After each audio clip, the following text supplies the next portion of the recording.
the Bible. Is it hard to understand? When it comes to reading the Bible, the first thing that comes to mind is the fact that this is the Word of God. The seals have been broken, and the truth is here.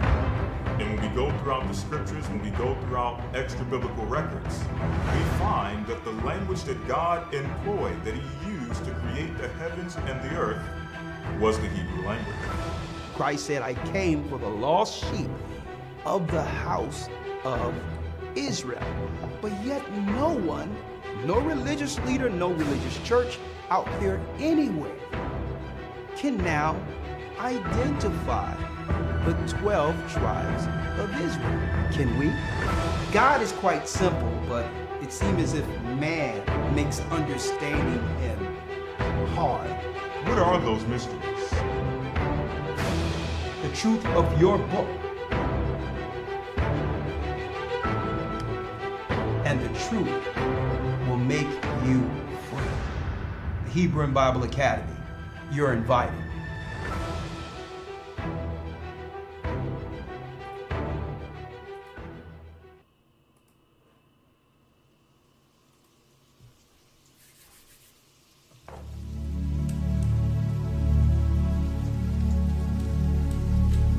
Shalom. Our Father, which art in heaven, hallowed be thy name. Thy kingdom come, thy will be done, on earth as it is in heaven. Give us this day our daily bread, and forgive us our debts as we forgive our debtors. Lead us not into temptation, but deliver us from evil. For thine is the kingdom, and the power, and the glory, forever. Amen.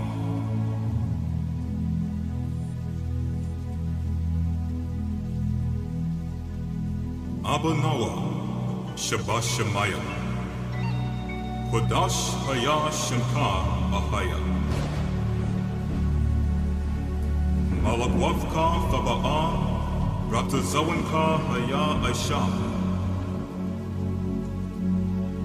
Ba'arataza Kawa, Haya Bashemaya,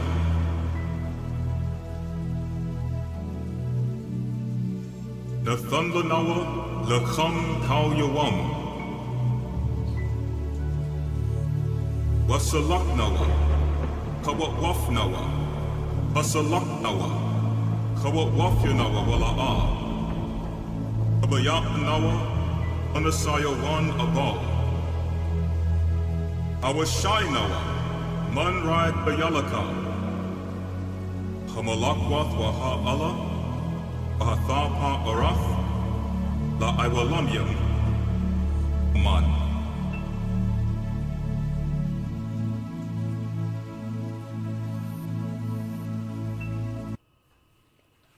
Man, what a prayer. What a prayer in the mighty Hebrew. All praises be to the Almighty. Shalom to my brothers and sisters throughout the four corners of the earth. Yes, there's a storm on the way, so I didn't want Elder Lawyer on the road with the ice and stuff. So Elder Lawyer, you know, he's here now. Okay, he'll be here with my class, with our class via video. Okay, via video. Elder Lawyer is with us now, and I'm going to go into the lesson. But before I go, then I want to say all praises be to the Most High, AHAYAH, Bahashim YASHAYA, Warawak, the God of the Hebrews. We thank Him for sending His dear Son to give us guidance and understanding in a time such as this, according to the Word. And boy, do we have a class in the spirit prepared for you this coming Sabbath. Oh yeah, what a class. We're going to talk about it. Do us a favor as the brothers and sisters file in. Please. Someone says there's double sound. I don't know why. It sounds fine to me. Someone says it's sounding double for some reason. It should be fine. Right? Someone says it's sounding double. Let me see if I can fix it. Hold on. Oh, okay, that's fine then. Okay. Okay, Elder Dell said it's fine, so it's good. Maybe I should just move the mic a little close to me. Should be fine. All right, thank you. Okay, great. Again, all praises be to the Most High, AHAYAH. I'm Elder Ricard Shiar here with our weekly Sabbath lesson. I hope you all are fine. I hope you are safe in the spirit. Yes, tomorrow we'll begin a new installment of our Hebrew and Bible Academy, week 1, where we'll be going into the creation of the universe, okay? And we're going to highlight the darkness that's ruling this world today, which was here since the beginning. Okay, we have brand new lessons. We'll be identifying Ruth the same week we're doing week 2, which is what? Tracing the serpent seed, because believe it or not, the Nephilim made it to this side of the flood, which are the giants, and there was a war. Our people, the children of Israel, we were warring with the giants, okay, on our way into the land of Canaan. Well, once we began to wipe out that area through the power of our God, right, there was what? There was a scenario in which we planted Israelites on that side of Jordan before crossing over into the promised land.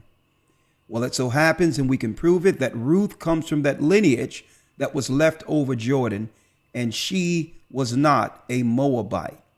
There was no Moabites left in that area after the war against the giants. So yes, I'm going into that because tracing the serpent seed leads us into understanding that there's giants and what you would call alien type creatures on the outside of these constructs who are actually leading our so-called politicians.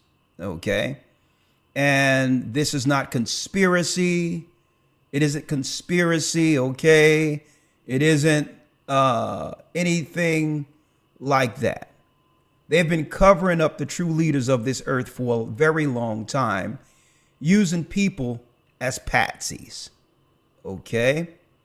You have many of those from the ancient civilizations, or some of the ancient what you would call understandings that there were gods and or giants operating over government. Well, these aren't just any gods or any giants. These are high intelligence. These are high intelligence. Our government, the government of the United States, have been hiding this high intelligence for a long time, okay? Using media and others to make people believe it's some foreign entity from another planet threatening, you know, what they would call humans on Earth. Okay, this is not a Star Trek episode. They were here before us. Okay, and the governments of the earth are intentionally hiding this because these are the true leaders. That's right, folks, from the dark side. They're working under Satan's ranks. So when you hear of places like Area 51, the reports that came over from the Desert Storm War, where our people were reporting back here, who were a part of military, saying that they were fighting giant beings in Afghanistan while going after the lithium in the mountains. Okay. Now keep in mind, nothing is as they tell us through the news. They use the news to spin, redirect, and deflect. Okay. They needed the lithium in Afghanistan, knowing that we were going into a battery age for tracking people. So the lithium, there's nothing but lithium in those mountains. And guess what? There was a report by military people during that time that in order for them to get the lithium, they had to war with giants that were on the outer skirts of the city areas of Afghanistan. Well, folks, none of this can no longer be hid. So governments are trying to seek ways of spinning the fact that they must reveal these so-called spirits, Nephilim and others, who have always led the political structures since ancient Babylon. Okay, now if y'all in the academy, y'all would know this, but I'm going to go into it because we were warring with these same spirits. King David was warring with these same spirits, and he killed off enough of them in a war to a degree that after Goliath was slain,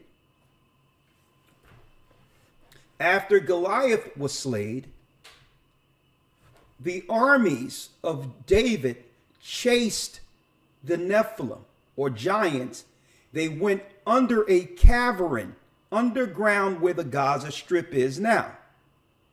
And that place was called Goth. G-A-T-H. Okay? It was called Goth. They hid themselves knowing that we would have the power under our God to utterly destroy them. They are the celestial intelligence enemy against God's people. Later on in time, they were celebrated once our people were destroyed in Jerusalem.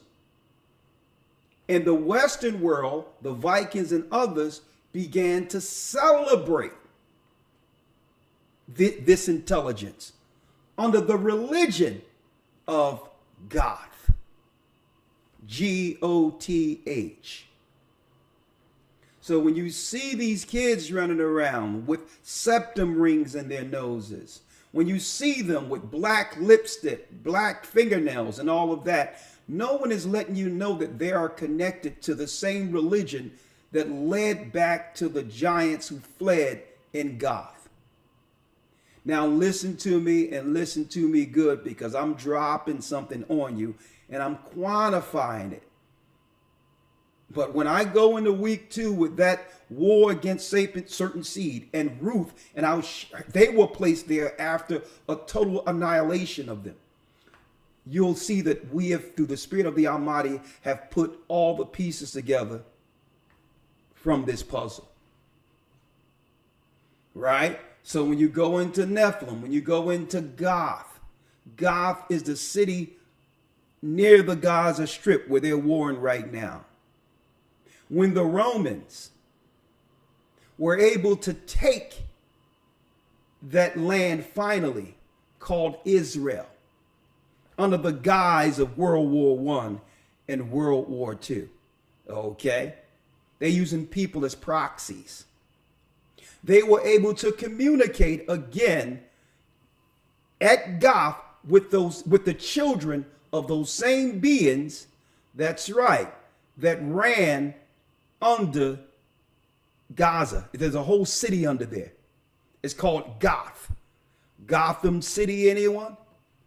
So that they can now get the final blueprint that will destroy the children of Israel throughout this earth before the second coming. So when you see these events going on and people catching colds and people going through this and people going through that, at the end of the day, they'll use misdirection, but it's really aimed towards killing a certain bloodline, and they've gotten this knowledge from the Nephilim. Okay? They cannot let us know that we are directly under attack. So they must use the news to redirect it, because the Nephilim is seeking vengeance against us because we are from the seed of David. We are the people who destroyed their forefathers.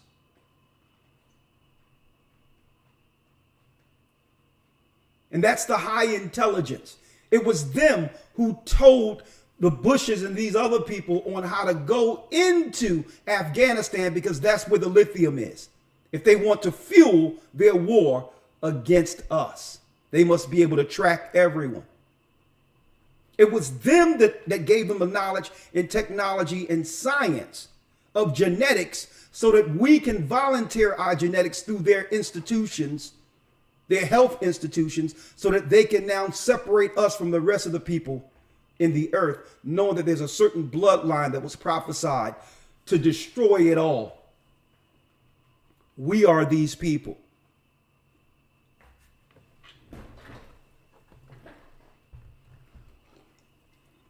I'm breaking it all down week 2. I'm chopping at the bits with it now. So when I see news like this, Elder Lawyer, Shalom, Elder Lawyer, how are you? Shalom, sir. I'm doing well. How about yourself? I am blessed by the Almighty. You are sounding pretty good here. You are sounding pretty good, right? When I hear, so when I hear news like what the brother reported to me yesterday doing Patreon, right? A brother asked me, Elder Ricard, did you hear about the giants that were at the Miami airport that the news suppressed? I'm like, giants? No one told us anything about giants January 1st.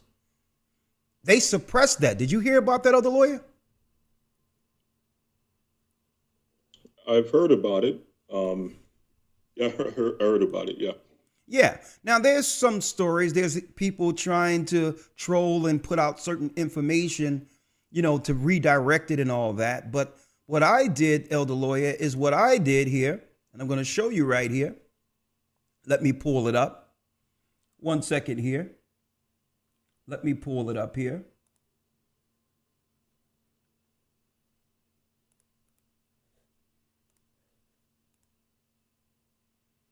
Let me see if I can find it. What I did, I'm going to pull you over here too, so they can see you. Right? Well, Lawyer, what I did was I started doing some research, and I started seeing things like this, how the whole police force was near the airport. On top of that, electricity and all that was taken down for many homes in the vicinity. But what the news is reporting is that they're doing this, they did this, stopped everything with the whole police force at the Miami airport because some teenagers were fighting. That's the spin, right? But I'm going to hit play real quick, and I want brothers and sisters out there to actually see the number of police who were at the scene of the Miami airport.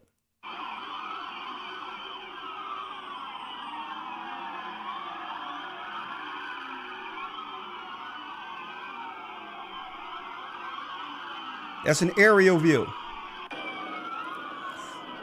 Hold up, let me pause it.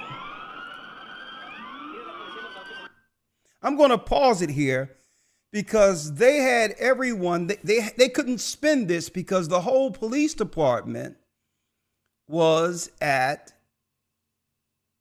every police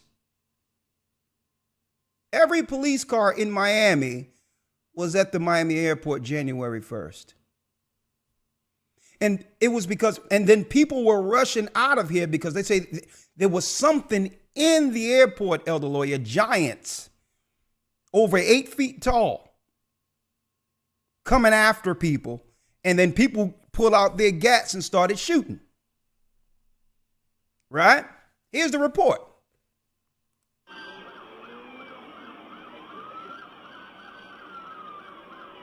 So you mean to tell me the whole police force had to come out to Miami for some teens fighting in the airport? Folks, they shut down flights going into the airport. The airplane towers shut down all flights. I looked into it. Now I'm going to go into this more in the news tomorrow, Elder Lawyer. I didn't want to go too far off track, but the reason why I'm talking about this now is because the Bible talks about at the very end, the mighty men and others, which links directly to Nephilim, will begin to show themselves in the cities during the fall. Right? This is high intelligence. This isn't just some random thing happening here. Nothing is by chance, and all of this is connected religiously to the powers who are over government. Right? Listen, even, look at this, even George Washington, folks, fair use, George Washington, brothers and sisters. George Washington, in the midst of him operating in the United States before it became the United States, was on his way with his men for a trip. And they had to slow up and hide themselves because this is in his personal diary, that there was a war between giants in Pennsylvania. They were warring.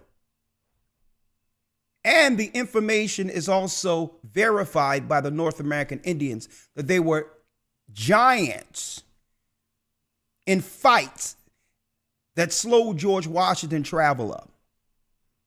And that later he connected with the intelligence of the Nephilim. And folks, this is why the main Masonic temple in Philadelphia today has a seat that you would have to be a giant to sit in and have your feet touch the ground. Okay? The master seat in Philadelphia has a throne for the master degree Mason and a man. Shaq can't even sit in this seat and have his feet touch the ground. So whose seat was that? They were always, brothers and sisters, connected to government, going all the way back to Nimrod at the Tower of Babel.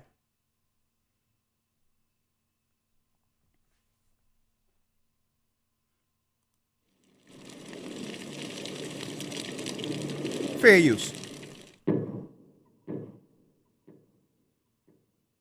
During the height of the French and Indian War, a fort was built in the frontier town of Winchester, Virginia to protect the local citizenry from attack. Named Fort Loudon after the Governor-General of Virginia and Commander-in-Chief John Campbell, the 4th Earl of Loudon. Construction began in 1756. The fort was designed by the commander of the Virginia Regiment, Colonel George Washington, who supervised its construction. During the excavation of the fort's foundation, Washington's men dug up large skeletons. According to Washington, they were 7 feet long. Today, the property is owned by the French and Indian War Foundation and is listed in the National Registry of Historic Places. If you guess Now, what this is, folks, is archaeological proof. that the 7-foot skeletons are not housed in the museum on the property, then you're correct. So what happened to them? My guess is that they were lost, possibly never even stored. A war was going on and Washington and his men were not out to prove to the world that an ancient race of giants walked the Shenandoah Valley in the past. And he's whispering with it. I don't know why he's whispering this mess. An ancient race of giants was reported by who? George Washington. For what it's worth, there have been a number of reports of apparitions of giant Indians walking around Old Town Winchester. And there's been reports of giant what? apparitions walking around in that same area. This is especially true around the intersection of Indian Alley and Piccadilly Street. Whether the large ghosts are related to the skeletons found at Fort Loudon is unclear. See, but what they aren't telling people, these aren't ghosts at all. These are intelligence. They have the power to cloak and all of that, like the Terminator. They are the Nephilim. They're celebrated through Goth religion. Okay? Now, let's go back.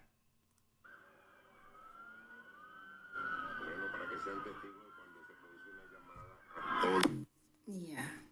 Because of all of that fanfare, that police presence was really over juveniles fighting with sticks, and I was a Miami citizen. Now, she reported this, right? I would be demanding respond by pew-pewing to defend and to... Police are still continuing their investigation at this time. Okay. You know who else is doing their investigation at this time? Me and the rest. Okay, that's it on that. I just wanted to show you the police cars and what was reported, right? And I'm going to go into this more tomorrow. Now, we are now well over 1,800. Very good. About 1,000 people need to hit the like button. Now, give me 500 people hitting the like button so we can really dive into this. This class is going to quantify so much.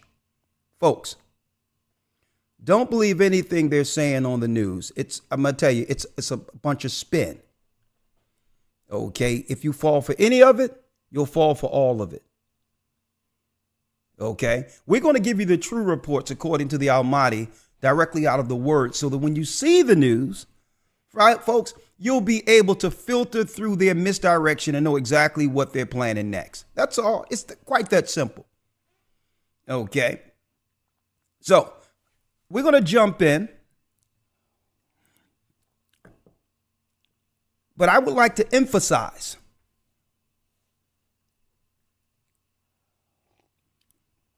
Yeah, let me correct that. Okay. That wasn't the airport. It was outside a mall, but they stopped all of the planes from actually landing in the airport in that space area during that time. So it was a mall. Let me correct that. All right. But nonetheless, the airports slowed up everything. The airports slowed up the planes. They wouldn't let no planes land or nothing. And all of those cars were lined up outside the mall. Okay. It was something out of sci-fi. So I'm glad you said that, because I keep getting that mixed up there. It wasn't the airport. It was the mall in Miami. All right. Thank you for that. Right? Yes, it was the mall. January 1st. It was the mall. Yes. Okay. Thank you for that. We're jumping right into it, and we're going to quantify this. Hit the like button. Y'all doing a great job. We're getting it to where it's going now. Right? So when you see these little kids running around, these young people with goth and witches and septums and piercings and hurting themselves and all that, they are gothic, which means they're linked to the fallen spirits of the Nephilim. Genesis 6 tell you there were giants in the land in those days. And guess what? The politicians, your government, as well as your religious leaders, the Pope and others, have been hiding their interactions with these particular beings. And they have even lied on doctrine to claim that there was no giants and that the sons of God dealing with the daughters of men wasn't the gods dealing with women to bring forth another being. They have hid it all through. They hid all of that, okay, by pushing a misdirection within their theology, telling their members, oh no, the sons of God were the sons of Seth. Okay. And they weren't supposed to deal with the daughters of Cain. That's a lie. Okay. That is a bold-faced lie. The gods came down and were dealing with the daughters of Cain and brought forth another genetic in this earth that became giants. If you don't know, week 2 of the Hebrew and Bible Academy, the Vatican, the government, they've all hid this fact because this is the high intelligence from the beginning that they're utilizing to war against us. They need these beings. When you look at Tesla, when you look at Gates, when you look at all that, folks, these people aren't geniuses more so than being a part of a religion that connects with these beings who give them intelligence. A lot of them are just the front people. And this is why they're called geniuses, because genie comes from the word jinn, spirit, demon. So a genius is getting information by what? By offering themselves and opening up portals or gates to receive information. It comes with sacrifices. It comes with all types of stuff. But in order for these men to be revered as geniuses, they had to allow a genie in to their person. High level possession. You got it? So, Elder Lawyer, you with me? Yes, sir. Hebrew and Bible Academy, tomorrow, week 1, be there, okay? Go to historytimes.org. Now, this is what I'm going into today, Elder Lawyer. The prophetic fall of Babylon, Revelation 17 and Revelation 18. How do we quantify this religiously for those who believe in the Bible, and politically, those who really can't put together what's going on in the earth, yet they know something is happening, but yet cannot quantify? How do we, in 2 hours, break it all down where there's no questions from either side? To a point where even an atheist have to look at it and say, hold up, there's something to this Bible. Now I'm going to show, before I do this, Elder Lawyer, y'all doing a real good job on the like button. Y'all helping me out here, right? Before I go into this, Elder Lawyer, and quantifying all of this, right? We have the book of Revelation, which is revealing exactly what's happening. Now, the unbelievers who always claim that the Bible was tampered with, that the Bible isn't real, right? None of them now can actually deny that the prophecies in the Bible has unfolded and continue to unfold, right? So now, because they cannot deny the prophecies of the Bible, they have come up with a new spin. The new spin is, well, the elites wrote the prophecies so only the prophecies can now become self-fulfilled. So since they cannot deny the prophecies of the Bible, they'll come in with the spin of, well, the same people who are behind the conspiracy elites wrote it knowing what they would do in the future. Come on, give it up. Give it up and admit that the Bible is prophetic.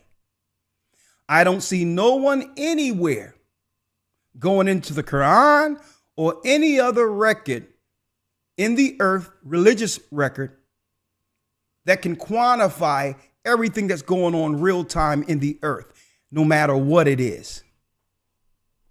Giants, governments, right? Elite powers, racism, division, right? to a point where the Bible can even prophesy every empire that would come in to play on earth. Think about that. They'd rather give more credit to that dope fiend Nostradamus, who was on serious dope, than the Bible. Right? So, Elder Lawyer, let's quantify it. 2,100 already and counting. Hit the like button. Y'all doing a great job. Thank you, brothers and sisters. We're going into one of those old time lessons. The prophetic fall of Babylon using Revelation 17 and 18, right?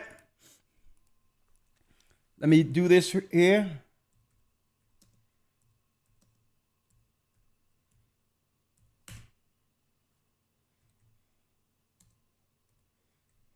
Let's go.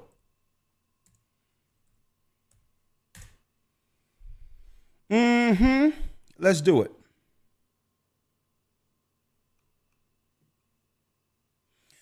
Elder Lawyer, let's go to Psalms. Let's start at Psalms. Psalms 137, right? We're going to start at Psalms 137, the prophetic fall of Babylon, Revelation 17, Revelation 18. And we're going to quantify this for you, right?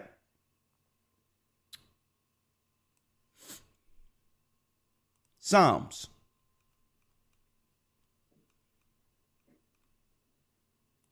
(137), right? Here's a prophecy that came to us during the time of King David, right? Let's read Psalms 137. Let's read it, Elder Lawyer. Yes, sir. The book of Psalms, chapter 137, verse 1. Come on. By the rivers of Babylon, there we sat down, yea, we wept, when we remembered Zion. By the rivers of Babylon, there we sat down, yea, we wept, when we remembered Zion. Now, at this time, brothers and sisters, at this time, I need y'all to think about this. At this time, David isn't in captivity. David, through the power of our God, took down the Nephilim, took down all nations who opposed the children of Israel. So this must be what the Most High showed the children of Israel, or Zion, prophetically. A future prophecy. What happens when Israel, when our people lose the land? By the rivers of Babylon, there we sat down, yea, we wept, when we remembered Zion. Read. Yes, sir. Verse 2. We hanged our harps upon the willows in the midst thereof. For there they that carried us away captive required of us a song, and they that wasted us required of us mirth. It says, we hanged our harps upon the willows in the midst thereof. That's right, folks, down south. Okay, down south, South Carolina, North Carolina, Virginia, the willow trees, where after being whipped, separated, destroyed, after losing our connection to the people in Africa, we would weep or cry in the South under willow trees. And guess what the willow tree is called? They call the willow tree the Babylonicus tree. Think about that.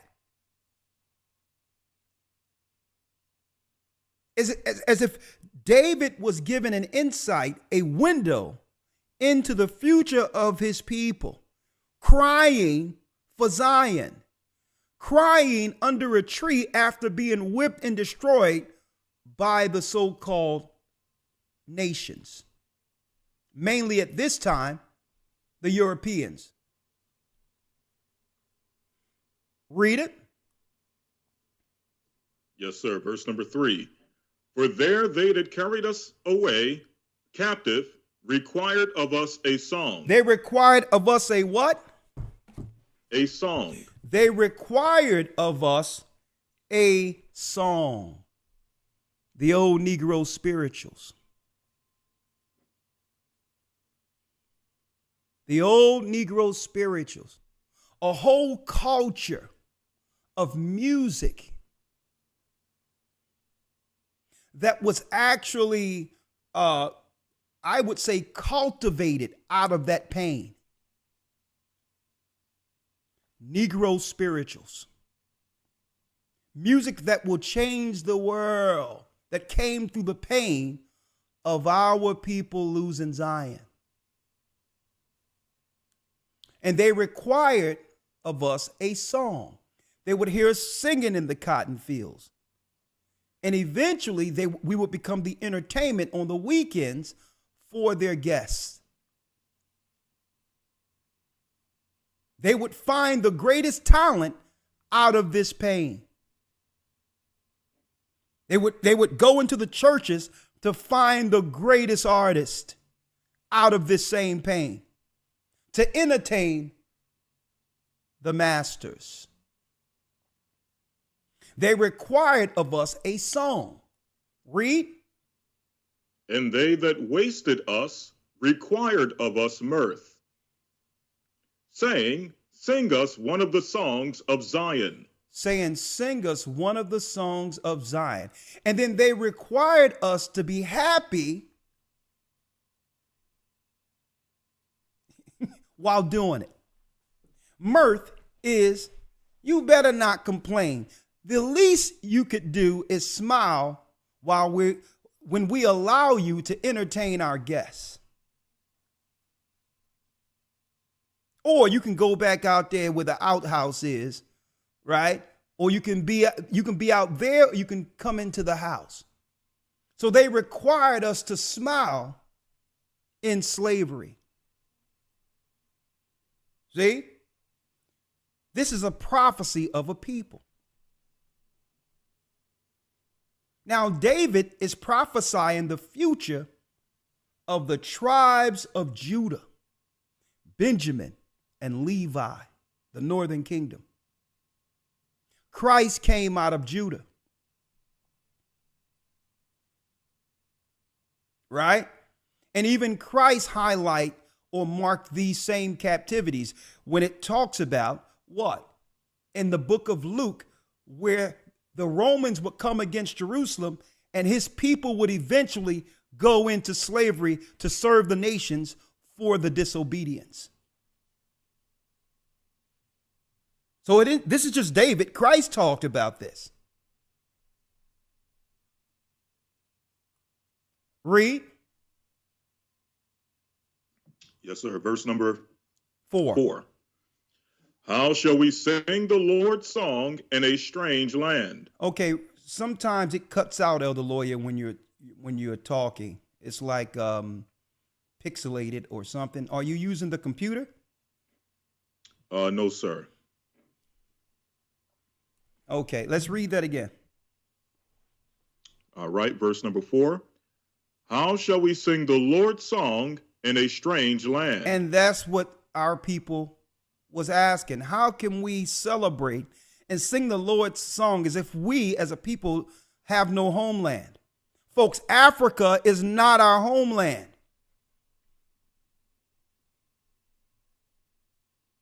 It's the wilderness. We ran into the wilderness.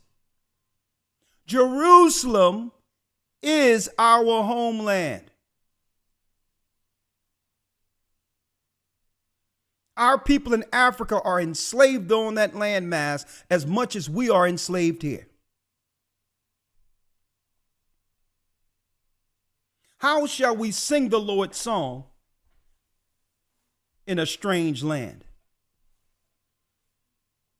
Read. Verse 5. If I forget thee, O Jerusalem, let my right hand forget her cunning. If I forget thee, Jerusalem, if I begin to believe that our homeland is anywhere else outside of Jerusalem, David said, let my right hand forget her cunning. He's like, listen, I'm not going to use the Spirit of the Almighty to build an empire that destroys my people. I'd rather not be able to use my hand than to build for everyone else while our people suffer. 6. Yes, sir. If I do not remember thee, let my tongue cleave to the roof of my mouth. If I prefer not Jerusalem above my chief joy. If I do not prefer Jerusalem above my chief joy. If we're talking about anything else outside of, that's right, getting back Jerusalem, we're off kilter. If we're talking some Pan-African con stuff, if we're sensationalizing Africa and as if it's Wakanda, when there's divisions and tribal wars destroying our people in Africa till this day,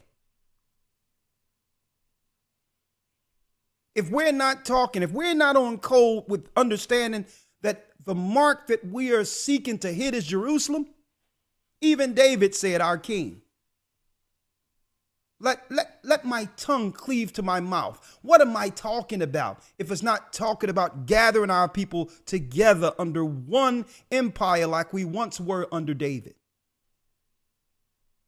What are we talking about? Everything it may sound good, but with the land comes rules.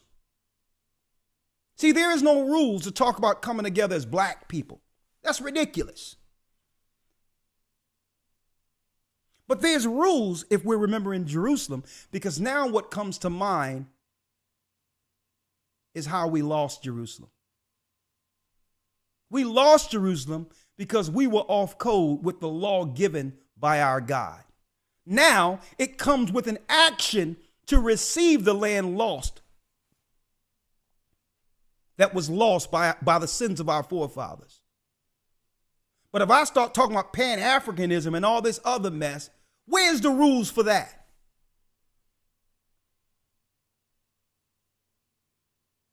And it's time that our people start shutting these grifters down who are only using a gift of gab to con our people and further destroy us, which is even worse than what the so-called white man has done.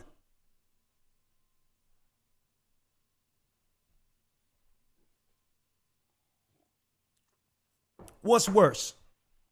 An intentional grifter who looks like you and who will destroy your people, or the so-called white man?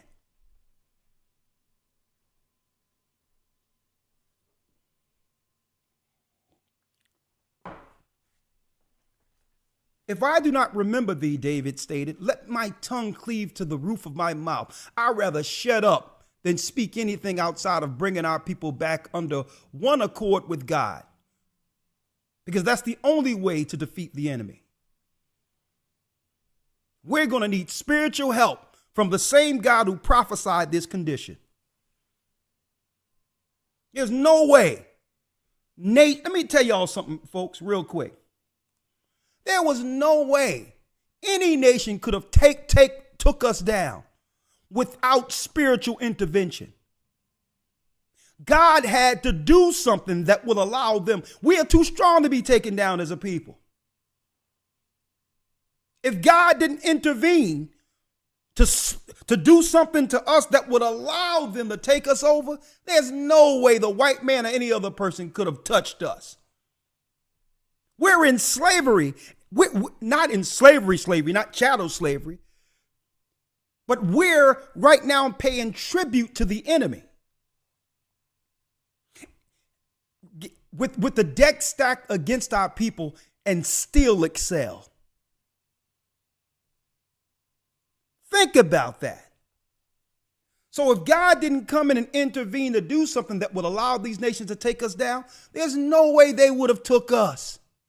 We're too strong of a people. David won those wars against Goth and won those wars against the nations who feared us in the past. You know why? You know why he won these wars? Because our God was behind him. Our God was behind David. And the nations feared us. And guess what, folks? They still fear us. They still fear us. And this is why they'll pay everything. They'll open up the coffers and everything to lure our people into sin, as well as into any of these other religions. Knowing that once we're on the right side of our God who did this to us, once we're on that side, the Gentiles are finished. Their empires must crumble if Israel isn't holding their empire up.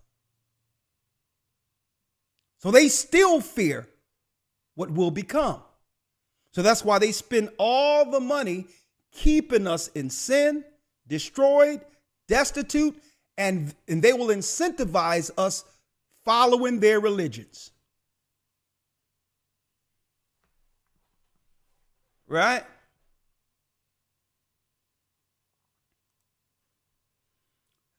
Read the 7th verse. Yes, sir. Verse 7. Remember, O Lord, the children of Edom in the days of Now, Elder Lawyer, out of all the people or Gentiles David can point out, he's using the Bible as a tool to remind us today. Because when you find out the chief character that's over all of what's against our people, you knock down that domino and the rest of the nations helping him falls too. Now, of course, there's other chapters where David is identifying other nations, but he told us, remember, go back, don't remember Africa, don't remember this, and don't remember that. Remember, O Lord, who? The children of Edom. The children of Edom, read. In the day of Jerusalem. Who said what?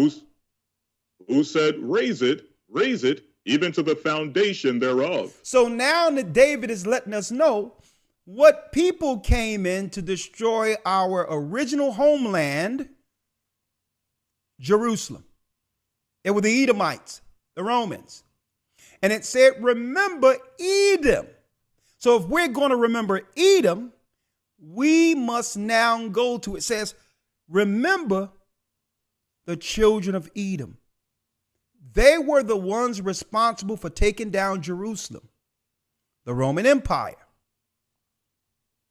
The Roman Empire then, after destroying us, hijacked Christianity, understanding that that doctrine Christ left in the earth was the doctrine that would eventually identify them and destroy them and would align Israel in position in the future to take the throne. Right now, we have no throne because why? The Pope is sitting on the throne. The Pope is on the throne. We're looking at what's going on over there in Jerusalem, not realizing that's being colonized by the Romans.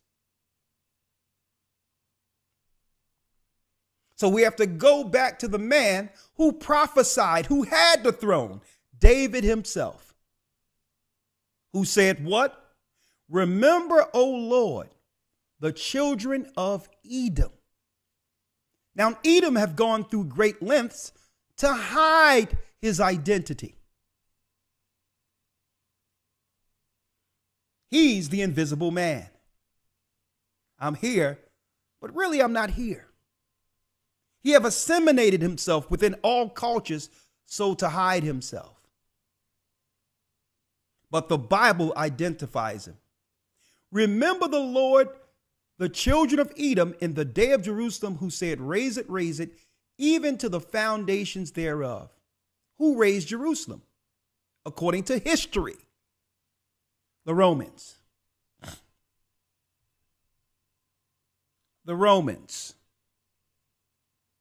Right now, until this day, you'll see them at the well and wall, putting little letters and all that, which is witchcraft, into the walls, thanking the gods for allowing them to take the land, to have the land. It's not just Jewish people at the wall. There's Muslims at the wall who have nothing to do with Judaism. What are they doing at the wall? And then when you do the research from the book of Josephus, that well and wall, guess what, folks? That wall was a fort for the Roman Empire, for the Roman troops. It was a fort for the Roman troops. It was a garrison utilized to attack and destroy our people. Until this day, they celebrate the destruction of our people because that was a Roman fort, a garrison place there that was set so that they can actually destroy our people. So that well and wall has nothing to do with what they're telling you. That well and wall was a military fort placed there by the Roman Empire to erode and to destroy our people during the time of Vespasian and Titus, 70 AD, Edomites.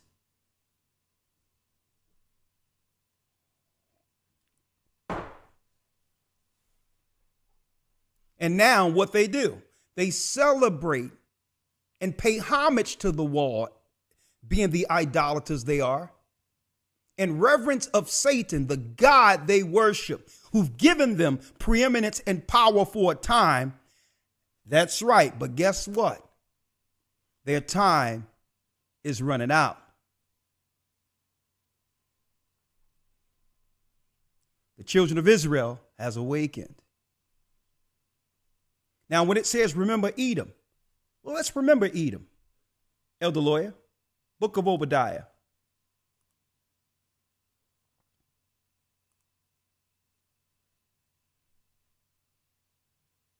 Let's remember Edom. Yes, sir. Obadiah, verse 1. The vision of Obadiah, thus saith the Lord God, concerning Edom. Concerning who? Yep. Concerning Edom. So this is a vision concerning Edom. Now remember, David says to our God, remember Edom, who said, raise it, which is an identifier. It's telling you the people who destroyed Jerusalem. They hide themselves. In order to understand them prophetically, you must know their names according to how God named them. God never named anyone white people or European people. You can't find these names in the Bible. But the Bible has an identifier. Because if you don't identify Edom, don't be surprised if Edom began to say he's Jacob. See? The invisible man can hide amongst anyone. He can say he's a North American Indian when it comes to some money or property he wants to take. Okay? He can say he's North American Indian. Hey, he can go to Japan and be what? He can be Tom Cruise and become the last samurai if you're not careful. He can be any person on earth he wants to be because no one has identified him prophetically. But God has. And that's why he put a marker in the Bible and says, you better remember Edom. Because if you don't know who he is, this guy will operate just and inseminate himself and become everything great amongst every culture. And become a culture vulture because he doesn't have a culture or identity of himself. He inseminated himself into every other culture and then took credit for it. And that's what they're doing today, claiming to be from the tribes of Jacob.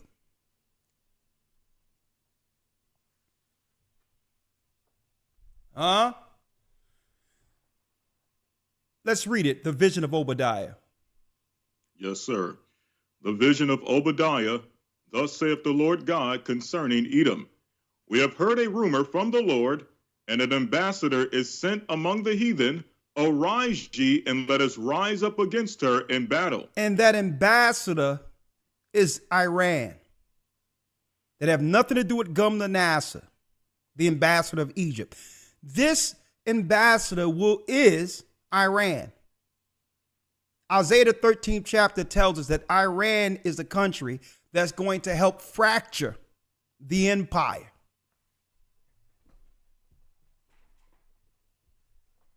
The Medes. This war that they're starting over there is going to lead to the total fracture of America. America has already been divided into 3 separate countries financially, but they just haven't told you that yet. America is what? America is a corporation that have already been dissolved. They just haven't told you that yet. That's why the president has no power when it comes to who comes into the country with the borders and all these others. They don't have no power for that. This is the agreement of the countries that this corporation have been separated amongst to say, in this territory, this is what I want y'all to do to move these other people out because I have business in the future for that particular area. It belongs to me now. America has already been sold to 3 separate countries. Russia, England, today, and China. They have to let the Chinese over because all that area outside of the East Coast or the mid, like Connecticut and all these other areas, have already been given to China. They're dissolving the corporation. And that corporation have already been dissolved, folks. Anytime a private company can come into your city and now take ownership of a bridge, another country can say, now I own that bridge. What are they telling you, folks? America has been sold off. Their only issue is what are we to do with the people who are still living on the land? So indirectly, they're going to use this, the dissolving of the cities. They're going to use this as what? A way to war against us. See? Because they didn't tell us the house we're living in right now has already been sold to someone else who is thinking about new ways of getting me out of their house. So this is an indirect attack. So when you see they talk about this event or that event, when they start talking about and then you look around and see that your people no longer is in the area and someone else, you can't see the strategy there. This is a way of getting people out of your house. When a landlord don't want a tenant, he stopped fixing things. He makes it very uncomfortable for you to be there. See? I'm connecting the dots for you today. So this is how Edom was able to bring in reinforcements against the children of Israel.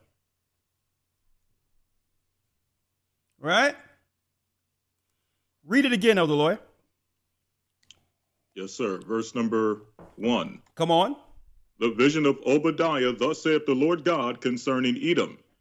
We have heard a rumor from the Lord, and an ambassador is sent among the heathen.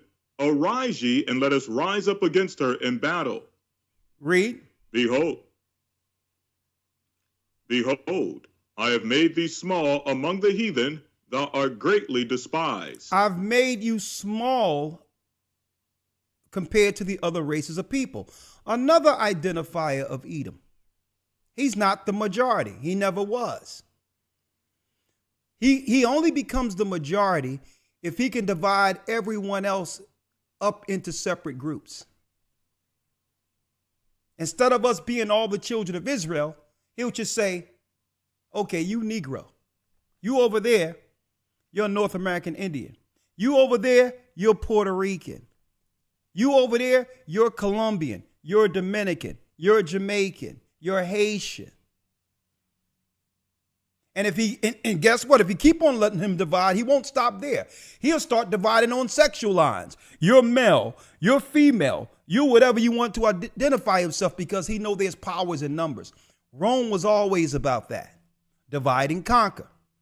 But they're really small compared to every other race if you put them together. If we no longer identify as the bywords they placed on us, we outnumber them exponentially.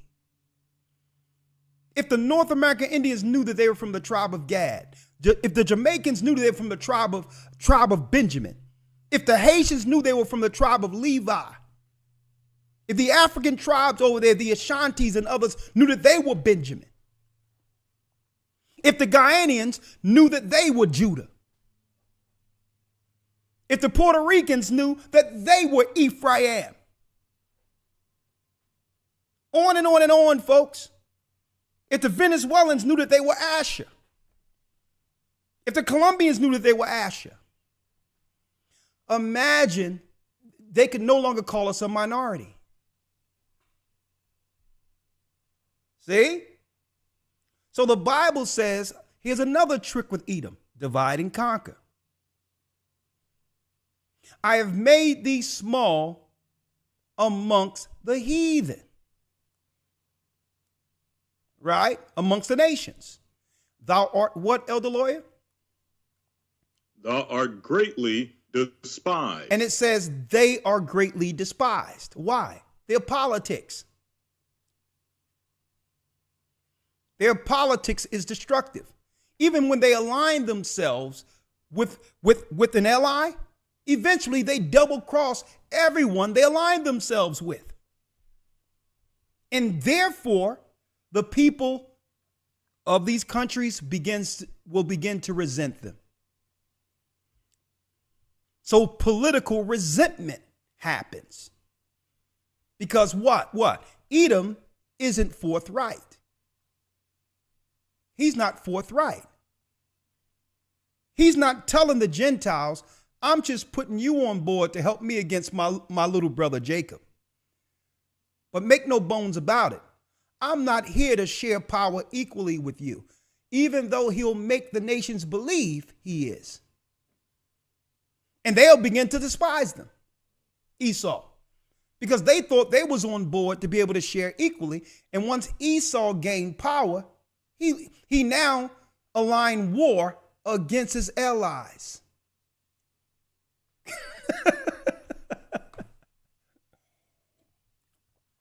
I'm breaking it down for you. Geopolitically, religiously, it's any way you want to see it today. Read. Verse 3. The pride of thine heart have deceived thee.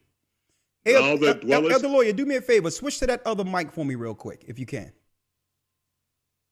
All right. Let's hear that.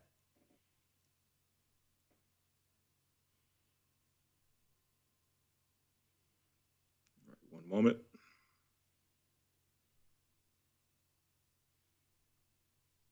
All right. How about now? That's way better. 100% better. All right. Let's read that again.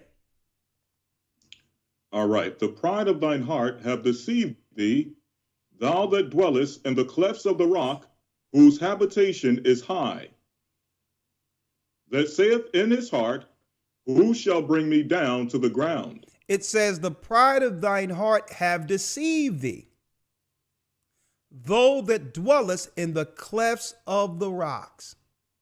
So Esau started to believe that the power he has consolidated was through his IQ, his intelligence, right? His power to conquer. No. The only reason Esau is ruling is because our people disobeyed, and our God is not a man that he should lie. Because we disobeyed, you receive power by default. Our God has allowed you to rule. See? See, but if they admitted that their power came through our God and not themselves, then they would have to show reverence to the people of that same God. See? So in disrespect to us, they're claiming their powers was consolidated through their IQ, through their intelligence, bragging, not realizing that, guess what? Nebuchadnezzar and others did the same thing. They begin to boast against our God, and then the Most High told them, you know what? Since you don't want to give credit or respect to the people who have made you what you are, I'm taking the kingdom from your behind. So the Bible says, the pride of thine heart have deceived them. Folks, they have deceived themselves into believing that the power they consolidated is because they are who they are. The only reason you gain power is because our people sinned against God. And you don't even have enough respect to reverence that God. And if he did this to us for disrespecting his law, what do you think he's going to do to you, claiming that the power you have consolidated came from yourselves? Your pride have deceived you. Though that dwelleth in the clefts of the rocks. And Obadiah is saying it. You didn't have a place to stay. You were living in the mountains of Mount Seir. You were living in the Caucasus Mountains. It was our God who gave you the power to find homes on this terrain. There was no promise for you, Esau. You were just up into the rocks. How can you be the beginning of civilization?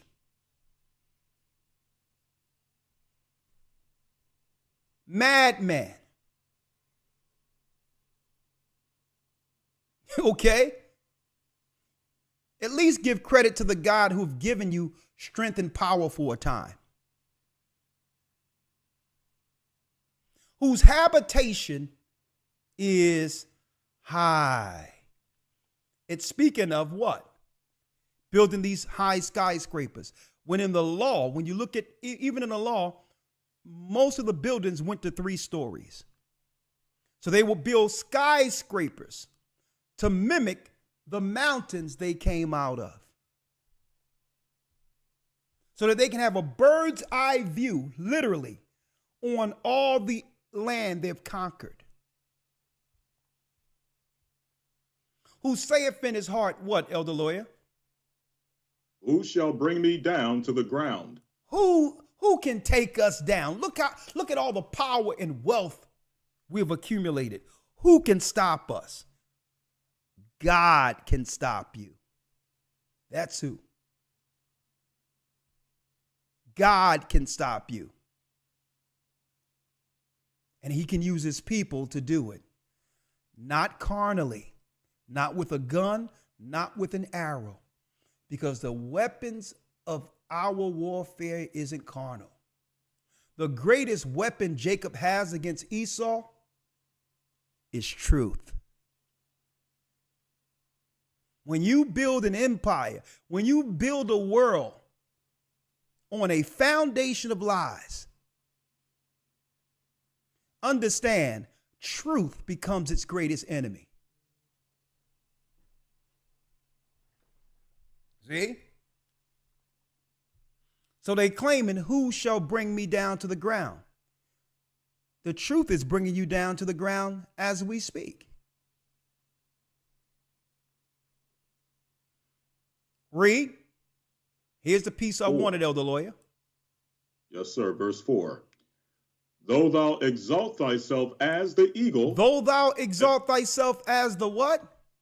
as the eagle. As the eagle, hold that, because don't forget, David said, remember Edom. Though thou exalt thyself as the eagle, the emblem of Rome.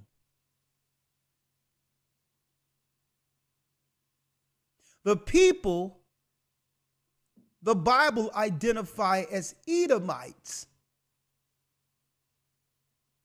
had this as a marker or indicator of the empire who would destroy Jerusalem. The Roman Empire, the Caesars, they're Edomites. I don't care what religion they have converted to. We can identify them prophetically. Though thou exalt themselves as the eagle, and they're so prideful that every empire they set up, they do what? They put up reminders of who they are. In Britain, you'll see an eagle. Russia, you'll see an eagle. You go down there to 30th Street Station in Philadelphia, there's two eagles sitting there on a perch, look like an earth, celebrating their conquering with the New World Order. With what? With the world between Caesar's reefs, celebrating the conquering of the children of Israel. Every place they go, they have an eagle. United States Postal, eagle. They're not Europeans. They took parts of Europe during the time of the 4th century under Alexander's generals. Before that, Zepho, the grandson of Esau, went into Kittim, which is Greece. He became king over Italia thousands of years before Romans came into play, which is the original seat of the Vatican, Satan's seat. We have tracked Esau. The guide to finding out Esau is the books of the Hebrews. It's a map. There's no way we can find out who we are and the Most High don't have us identify our brother. Edom. And they knew once we figured out who we were, that it would be just a matter of time before God showed us who they are.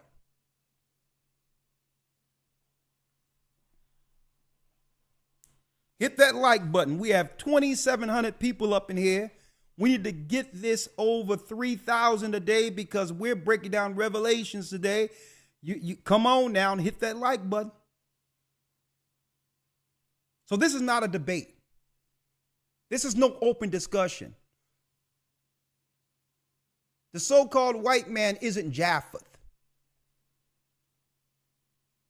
Okay?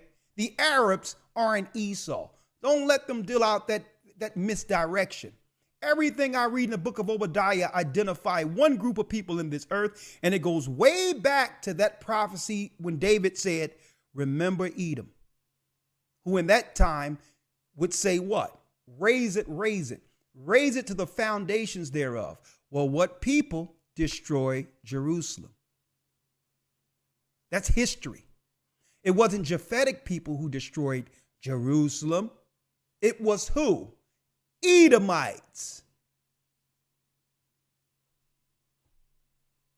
Huh? Let's go back, Elder Lawyer. Though thou exalt thyself as the eagle. Yes, sir. And though thou set thy nest among the stars. And though thou do what? And though thou set thy nest among the stars, thence will I bring thee down, saith the Lord. When you people, Edomites, start talking about going into heaven, when you start discussing space travel, Tesla, anyone? Our God said, That's right. I'm going to begin to jack y'all up. The more y'all try to come up to where we are, I'm going to just awaken my people. And when it says, thence shall I bring thee down, saith the Lord, understand the prophecy with Jacob's hand on Esau's heel. So how do you bring Esau down? You wake up Jacob.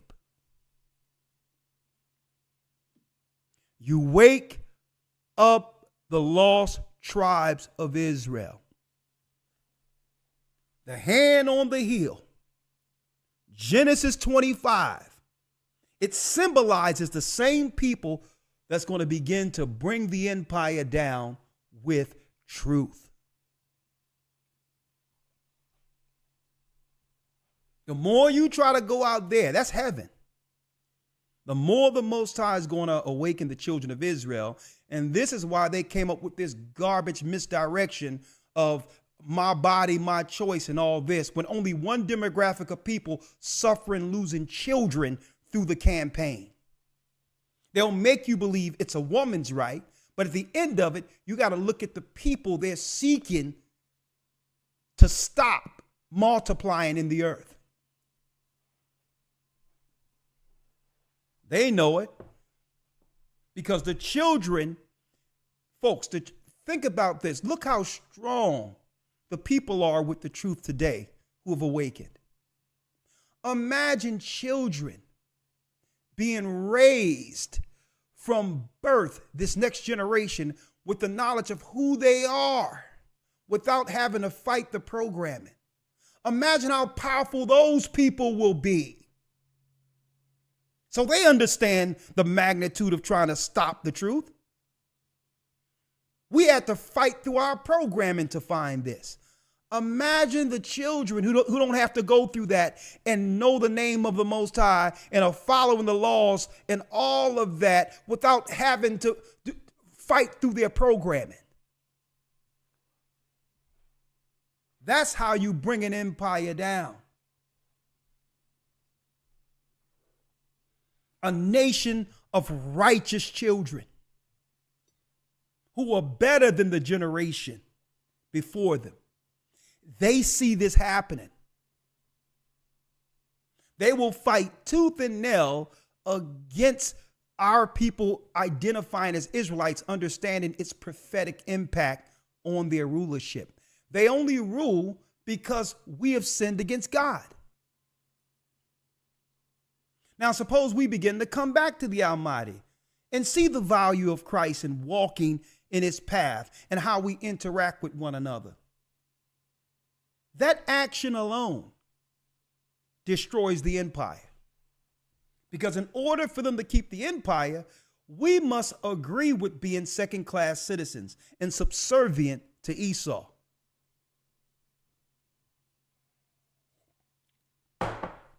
Oh, yeah. Though thou exalt thyself as the eagle. And guess what? I don't know where you think you're going. Because when you go past the firmament, and again, the earth is sphere. I don't care what the East Indian Satanists have told you through the flat earth garbage. When you go past the firmament, which is a sphere all the way around, like your atom, and you see everything moving around your atom, well, they're really letting you know the planets, well, not the planets, but the stars moves around the earth. The earth is still. The earth doesn't turn. Everything else moves around it. Though thou exalt thyself as the eagle, and though they set their nest among the stars, because it was Rome's plan from the beginning, folks, to actually take down the earth, make the earth's citizens their slaves to help them get out into space, to escape what's coming here, the judgment. That's Satan's plan with Esau, to help him get from beyond this firmament, knowing the judgment that's coming. That's been their plan the whole time. The same plan lost at the Tower of Babel. See? But when you try to bring your space junk out in space, then the Most High will begin to wake up Israel to bring you down. See? Your space junk. With the crap and the filth and the destruction of the waters and all you've done to destroy the earth, you think God is going to let you outside there with that madness? You can't even take care of the earth you're living on. I need y'all to think about that.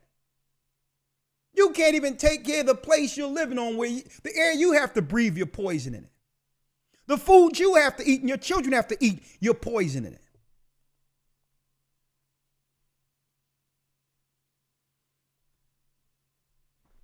And you think the Most High is going to allow you out in space with your junk? Let's read that again. Yes, sir. Verse number 4. Though thou exalt thyself as the eagle, and though thou set thy nest among the stars, thence will I bring thee down, saith the Lord. Thence will I bring you down, saith the Lord. Well, Elder Lawyer, we're going into Revelation 17 and 18, breaking down the prophetic fall of Babylon. It's here. They've already begun to dismantle Babylon. They've already made bunkers. They've already did things for the next event, folks.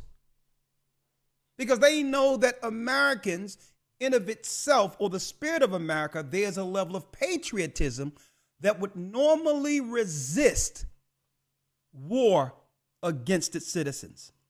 So they just can't come out and go into and destroy America like they would go into Iraq or Afghanistan.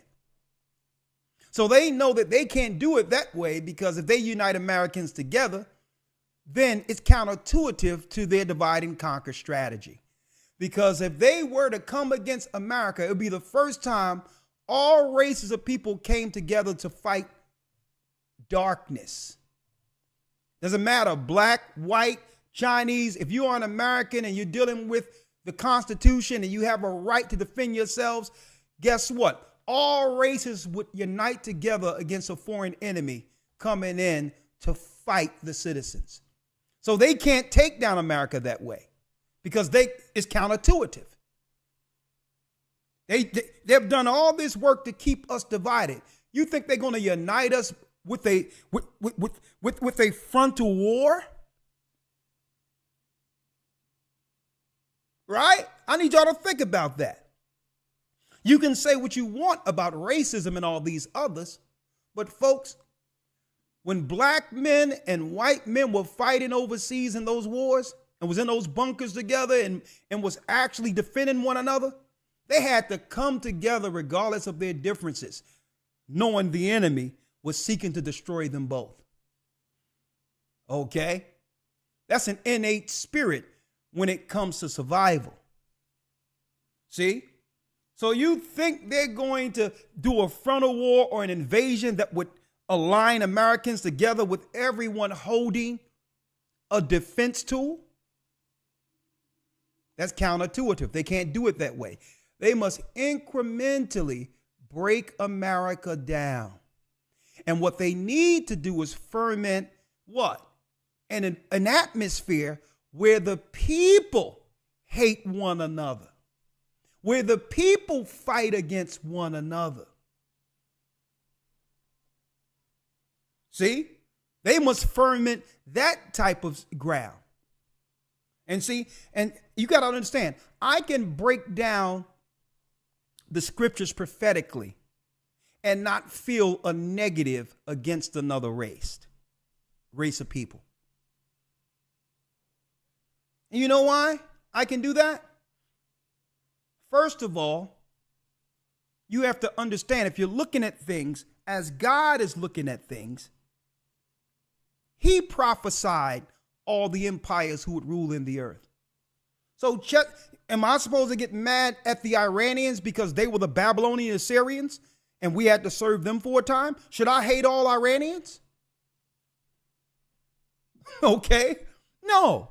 Our God put them in position because we disobeyed. It was a chastisement tool that we could learn the lesson so to rule one day, not like these nations.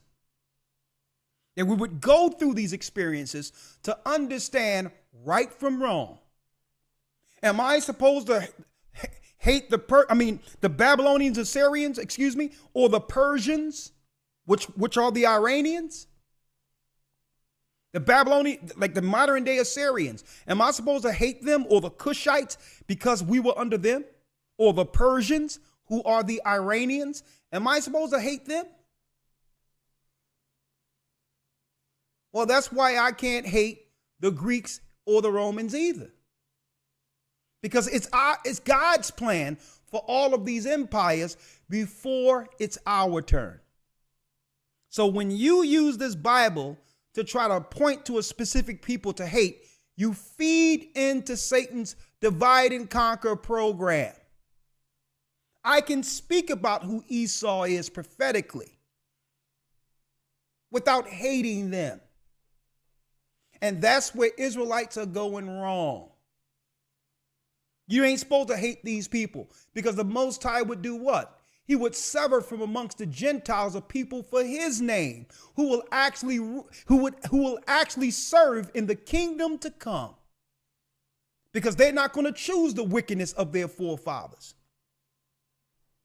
So I believe that's where a lot of Israelites are going wrong, because now Esau is identified, and they feel it's their position to seek vengeance now that they know they're Israelites. You are going to get crushed with that mentality. If anyone could have showed some hatred towards Esau while he lived, it would have been Christ, the same Christ you claim to believe in. He knew exactly who Esau was. He knew who these people were. And there was nothing but respect for them, because it was our God who prophesied their rulership. Even Pontius Pilate, a so-called white man, said, you know what? I see no fault in this man. I wash my hands of his blood. This man is just. That was a white man who did that. So I can teach and identify Esau through a heaven prophetic view without feeling any negative. Is it about us, or is it about our God, our Christ? So going back to my original premise, if they were to attack America, I'm going to tell you this, I'm talking about outright warfare where a standing army is coming against America. You'll see more black and white people coming together than you've ever seen throughout the history of this earth to defend their families alive. So you think they're seeking to do that? They're not. They work so hard to keep us divided. They would never hit us with a frontal army. But guess what? A clandestine army. They'll open up the borders and allow all these characters to come in who can incrementally cause chaos to a degree where they're incrementally destroying, and then another disease will pop up, and then next thing you know, another 50,000 to 100,000 is dead all of a sudden, and then they can bring in more people. This is how you do it without shooting people.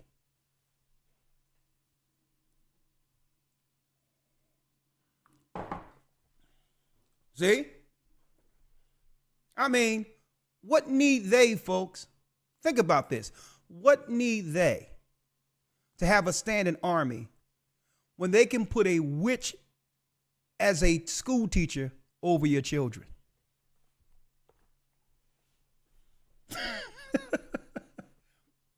Think about that.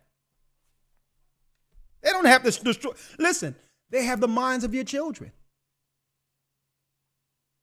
See? What need they shoot you when now they can put evil people in authoritative positions and convince your little boy that today he can play a girl? Don't you know emasculation and feminizing men and all that have always been a war tactic? Castrating men to take away their manhood. Don't you know that that was always war? Elder Lawyer, let's go. Give me 1 second. I'm going to put on the commercial. We'll be right back. Revelation 17, Revelation 18, historytimes.org.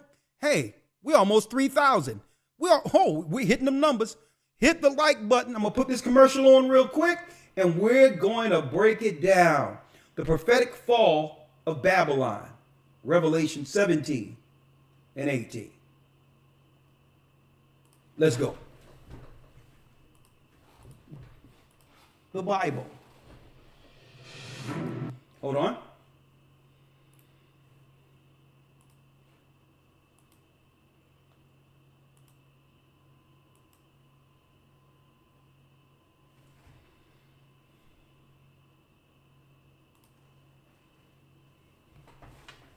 Hold on.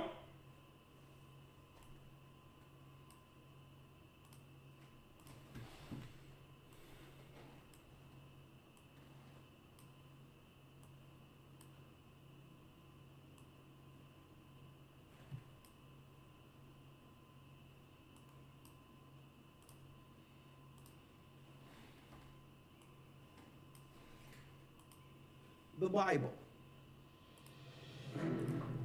Is it hard to understand? When it comes to reading the Bible, the first thing that comes to mind is the fact that this is the Word of God. The seals have been broken, and the truth is here. And when we go throughout the scriptures, when we go throughout extra-biblical records, we find that the language that God employed, that he used to create the heavens and the earth, was the Hebrew language. Christ said, I came for the lost sheep of the house of Israel. But yet no one, no religious leader, no religious church out there anywhere can now identify the 12 tribes of Israel. Can we? God is quite simple, but it seems as if man makes understanding him hard. What are those mysteries? The truth of your book and the truth will move. The Hebrew and Bible Academy, you're invited.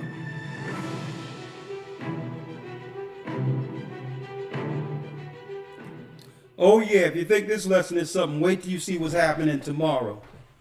Hey, yes, Hebrew and Bible Academy, you are invited, my brothers and sisters. Week 1 starts tomorrow. Get your enrollments in. We're going to have in this academy the identity of Ruth as we break down the Nephilim. Week 2, tracing the serpent seed. We also have a lesson, a brand new lesson, the Jewish relationship. I'm speaking of the European Jews. The Jewish relationship with the tribe of Judah. Let's talk about it. We're going to go into the secrets of the times, and we're going to also break down the 70 weeks of Daniel in breaking down the time. We're going to break down the angelic forces, how to identify them, how does the angelic force operates in the earth when it comes to the changing of empires. We're going to also break down the full breakdown of the 24 elders in the book of Revelations. We're going to have a roundtable marriage discussion with special guests. And yes, we're going to have a lesson walking with the commandments in Christ. So many people are confused in how to manage understanding Christ and walking in the law when there's grace or whatever the case is. And we're going to clear that up for you because you have Pharisees out there who's looking to do what? They're looking to have challenges to make you believe they're more spiritual than you based on whether or not they follow a law you don't know about. Utterly ridiculous. They'll look at you and say, wear your fringes, wear your beard, wear this and wear that. You should be wearing what I'm wearing. Let me tell you, folks, that's how you identify a Pharisee. Okay? Even Christ says you cannot be many masters. What you have to do is you must allow people to understand the law according to Christ. And they'll make a change according to what? Their conscience when it comes to walking with Christ. If they're doing it in fear of you judging them or saying something negative about them, then guess what? They're not really following the law. They fear you. And this is why we don't put no pressure when it comes to every law on people, because we know when they read the book, the closer they get to Christ, they will apply another law they didn't know about. But it'll be their decision. Right?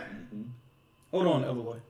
Check 1, 2. Right, we're getting some messages saying it's a bad echo. So It's a bad echo. Hold on, let me try it. An echo? That's weird. I don't see anything there. Let me look at this.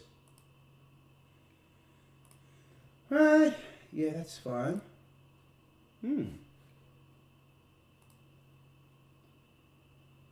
1 second.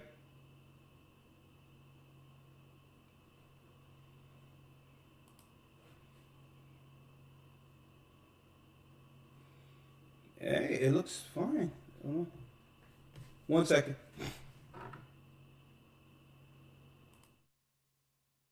All right. How is this? They say it's echo. That's deep because I didn't touch anything.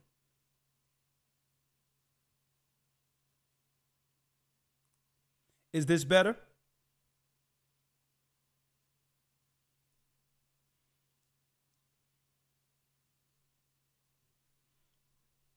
Okay, I'm going to wait to make sure everything is good. It's much better. Good? All right, that's good then. Okay, good. I'm going to keep it on the split view because I think it's something going on with the other view. All right. Okay, great. All right, thank you. So let's jump right in, Elder Lawyer. Right? Again, we're going to be going into the identity of Ruth, the Jewish relationship with the tribe of Judah. We're going to go into the connection of the secrets of the times. We're going into that again because we're coming in on the time. The full breakdown of the 24 elders in the book of Revelation. Marriage roundtable discussion with special guests. Walking with the commandments in Christ. And what we're looking for also is an authority when it comes to those who teach Islam so that we can have an open discussion and debate on what is the best religion, why should our people, black people in particular, or anybody for that matter, follow Islam over the tenets and religions within the Bible. When I say religion, Christ's true teachings. Why should we choose Islam over Christ's teachings, right? And so we're going to have that, and I hope you all will be a part of this. Hit the like button. And speaking of the book of Revelation, if you haven't hit the like button, folks, do us a favor. Just give us 300 more likes and we can tilt this over 3,000, right? Elder Lawyer, let's go directly into the book of Revelation 17. Right? The book of Revelation 17, verse 1. 17, yes, sir. 17 verse 1. Ready? Yes, sir. Come on. Revelation 17, verse number 1. And there came one of the 7 angels, which had the 7 vials, and talked with me, saying unto me, Come hither, I will show unto thee the judgment of the great whore that sitteth upon many waters. So here it is during the time of John on the Isle of Patmos, one of Christ's disciples. Christ showed John the future, the empires we would actually serve in before the judgment of these empires, this empire. So now it says, and there came one of the 7 angels, which had the 7 vials. He talked with me, saying unto me, Come hither, John, I will show you the judgment of the great whore that sitteth on many waters. This is the harlot with the blasphemous religion who use what? who use its military to go into countries to colonize and to actually assimilate those people into the harlot's ideology. Right? They go set up churches, but these aren't churches. These are pagan temples. And they use these temples to do what? To indoctrinate those they have conquered into the satanic ideology of Rome. Okay. Read. Yes, sir. Verse 2. With whom the kings of the earth have committed fornication, and the inhabitants of the earth have been made drunk with the wine of her fornication. And the inhabitants of the earth have been have committed fornication, and the inhabitants of the earth have been made drunk with the wine of her fornication.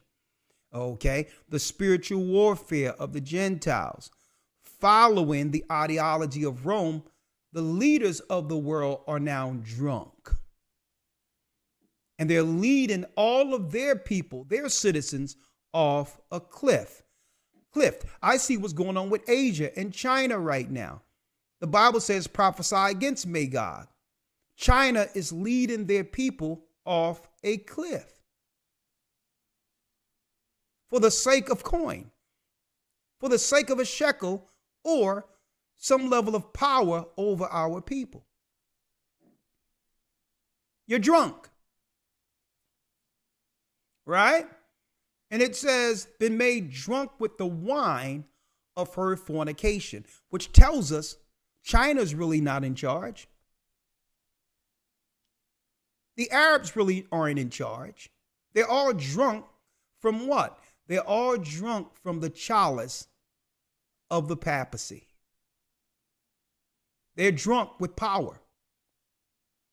They're celebrating the fall of our people and is willing to sacrifice their own people to stay in charge. But they must align themselves with Esau. And what Esau has done, Elder Lawyer, this is what Esau has done.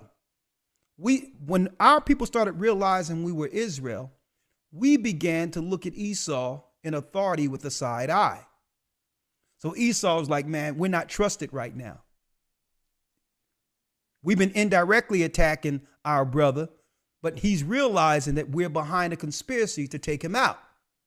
So what we have to do is we have to now sit down behind closed doors with the alliances against them and now put those people in position because they'll trust these people more than us. So we'll have an ideology or a political campaign of black and brown people. See? And then when a pandemic or something comes, we'll have the East Indians and others, we'll have them become the doctors in their communities. We'll have them to become the pharmacists in their communities, right?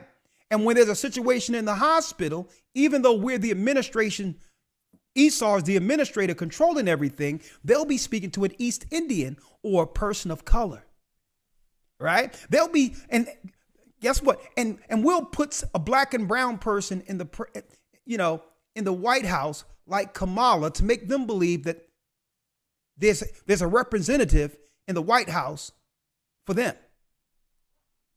So when we started finding out we Israel and started looking at them with a side eye, they came with the black or brown kind. Because these other nations are willing to sacrifice their own people to help Esau stay in power. Why? Because their power, folks, is aligned with Esau staying in power. So they must work to keep Esau's empire going. Because the other nation's power is an extension given to them by Rome.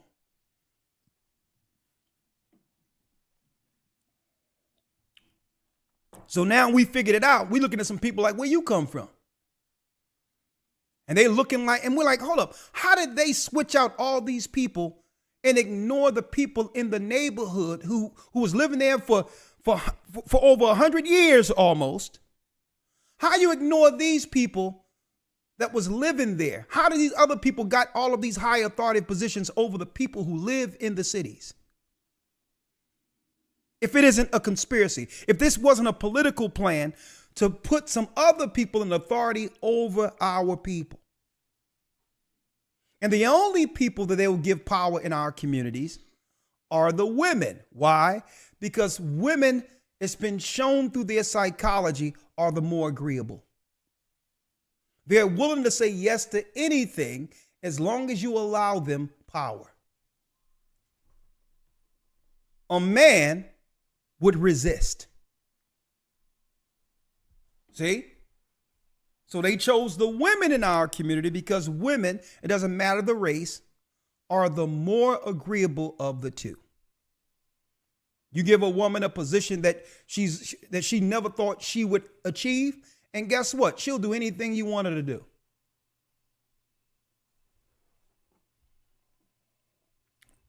I really appreciate y'all helping us get past 3,000. And this is no knock on sisters. It's just that's the way it is. If they're going to choose between the two, a black man or a black woman to have authority, who do you think they're going to choose?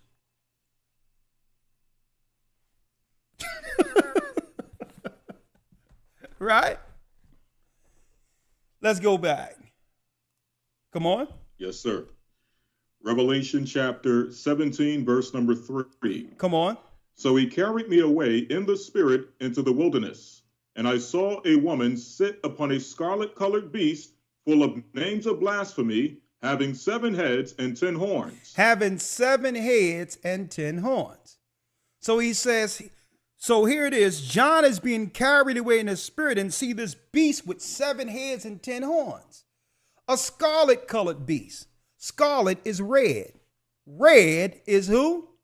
Red is who? Red is Edom, a scarlet-colored beast. This is how you link in who? The eagle and identifying a people. There is no such thing as white people, okay? My shirt is white. My Mitri's white. The identifier is the scarlet-colored beast. Scarlet is red. In Genesis 25, it tell you the first came out red, Esau, like a hairy garment. So now here's an identifier, the leaders of this blasphemous beast who's controlling the people. He's a blasphemer because he'll claim morality and claim he's following God, but at the same time, he will be out there teaching people, Rome, that the law of God is done away with.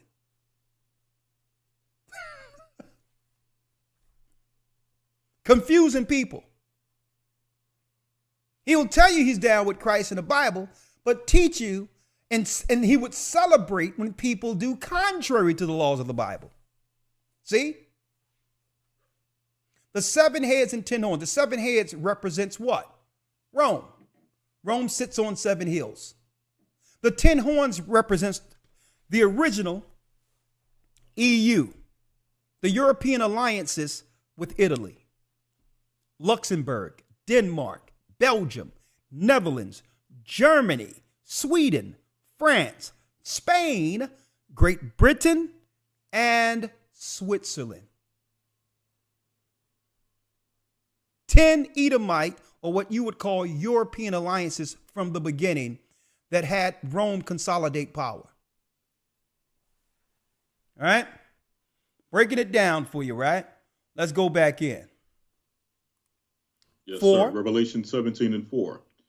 And the woman was arrayed in purple and scarlet color, and decked with gold and precious stones and pearls, having a golden cup in her hand, full of abominations and filthiness of her fornication. Full of abominations and filthiness of her fornication.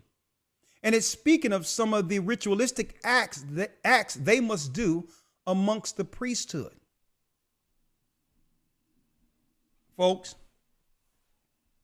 when you think of Epstein Island and all that stuff they're covering up, folks, when the reality is, brothers and sisters, All of these are actions which are a part of a priesthood. That's why they're trying to keep this stuff separate. They're trying to hide what happened with Epstein and all these others, because what they don't want you to know, these are religious acts that are going on that leaks directly to the Vatican. A lot of these acts. It's a priesthood. Filthy evil and fornication. Because Satan requires sacrifices amongst their people for information and power. Okay, they have to agree to some crazy things to have power. And that's why the Bible is identifying this. It's a priesthood. It extends well beyond Rome. It extends all the way throughout the entertainment industries and all these things. And upon her forehead was written, what, Elder Lawyer? And upon her forehead was a name written, Mystery, Babylon the Great, the mother of harlots and abominations of the earth. Mystery. And upon her forehead was written mystery, Babylon the Great, the mother of harlots. What's a harlot? A harlot is an unkept, unclean woman. So if you want to know what country is the daughter of Babylon, where our people were led away captive like David spoke of in Psalms 137, you have to look at the countries that promote impurity with their daughters. Who promotes impurity. A society is only as pure as its daughters, as its women. Babylon the Great, the mother of harlots, unkept women without shame, and the abominations of the earth. So it's also speaking of what? Their ideology, their politics. All of it is nasty, unlawful. Read. Verse 6. And I saw the woman drunken with the blood of the saints. With the what? And with the blood of the saints. With the blood of the saints. So this harlot is responsible for killing the children of Israel. That's right. David said, raise it, raise it. Remember Edom? So this harlot is directly connected to who? Killing the original saints of God. Psalms, the 50th chapter in the 5th and 6th verse says that we are the saints. Those who have made a covenant with God by sacrifice in the Old Testament. We're the saints. The saints aren't in the Catholic Church. And I saw the woman drunken with the blood of the saints, which means our death and destruction feeds their machine. It's like having wine in a cup, getting drunk, getting blasted off of what? Celebrating the death of our men, women, and children. And the what? And with the blood of the martyrs of YASHAYA. That means when Christ. I saw her, these were they who martyred the disciples of Christ. Now, when you look inside the Bible, it was the Romans martyring and killing our people because we were a threat to the religious empire. What Christ brought forth was the understanding to destroy the lies and the evil, wicked blood and bloodshed Rome was built on.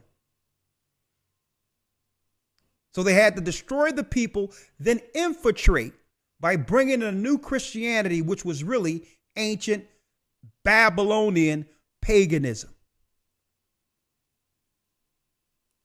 And when I saw her, Elder Lawyer, I wandered with great admiration. John said he wandered with great admiration. What the angel showed him. Why?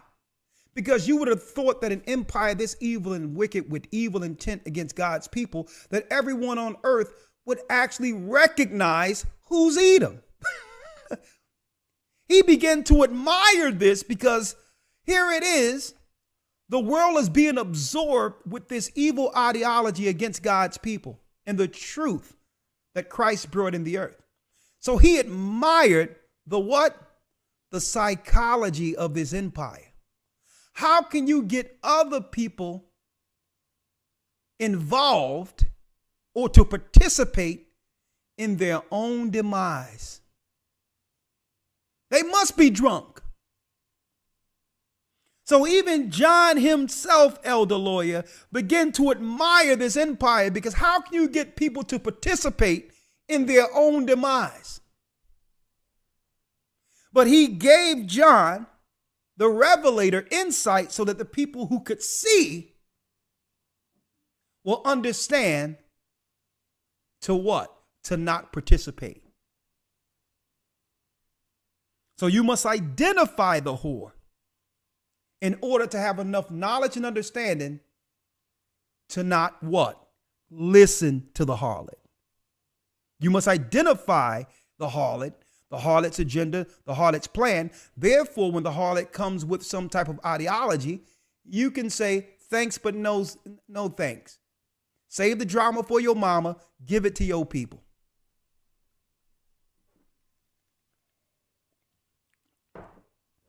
Right? Let's go. Come on. And yes, the angel? Sir, 7. Yes, sir. And the angel said unto me, wherefore didst thou marvel? I will tell thee the mystery of the woman and of the beast that carrieth her, which have the 7 heads and 10 horns. So I will break this down and give you the breakdown on this. Read. Verse 8. The beast that thou sawest was and is not, and shall ascend out of the bottomless pit and go into perdition. So it says the beast that was and is not. Right? Now think about this. The beast that was, and we know that according to the book of Daniel, beasts are empires. The beast that was and is not. So what beast that was but is not during the time John is receiving this revelation? Well, the original beast that our people fell into captivity under was the Babylonian Empire. It's the beast that was, that thou sawest was, and is not. Why isn't it? Because the Roman Empire is ruling in Babylon's stead. So it's the same ideology at the foundation of the empire. The same evil worships of Nimrod. It's that. It was, but it's not. Because the Romans are ruling at the time this prophecy is given to given to John the Revelator, folks. That's how you break that down. So the beast is an empire. It's really the Babylonian Empire, but it's not because it's Rome. Read. The beast that was and is not, or the beast that thou sawest was and is not, and shall ascend out of the bottomless pit and go into perdition. And shall go into perdition. When you do the breakdown of understanding this, Rome was wounded. It was fractured for a time when our people as generals began to do what? Revolt against the empire. That splintered Europe into 2 separate factions where we ruled parts of Europe at the same time Rome, the religion, was actually in power. The Dark Ages, anyone? Read. And they that dwell on the earth. And they that dwell on the earth shall wonder, whose names were not written in the book of life from the foundation of the world, when they behold the beast that was and is not and yet is. And it says, and they that dwell on the earth shall wonder, whose names were not written in the book of life from the foundation of the world. We know who names that is. You know what that name is? Amalek. Amalek is the father of the people that are over there today.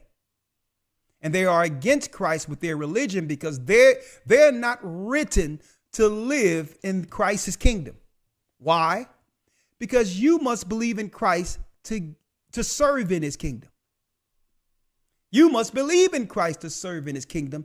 And Amalek follows a religion that's anti-Christ. That'll tell you Christ isn't the Messiah. So that name that isn't written, that since the foundation of the earth, is Esau's son, Amalek. He's the father of the religion today we call Judaism.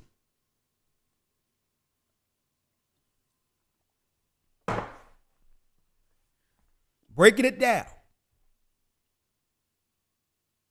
It states, whose names was not written in the book of life, because it tell you in the Old Testament that the Most High said, remember Amalek, because Amalek was destroying the elderly, the women and the children who were in the back of the caravan during the Exodus.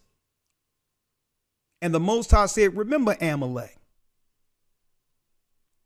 And you will and blot him out of remembrance.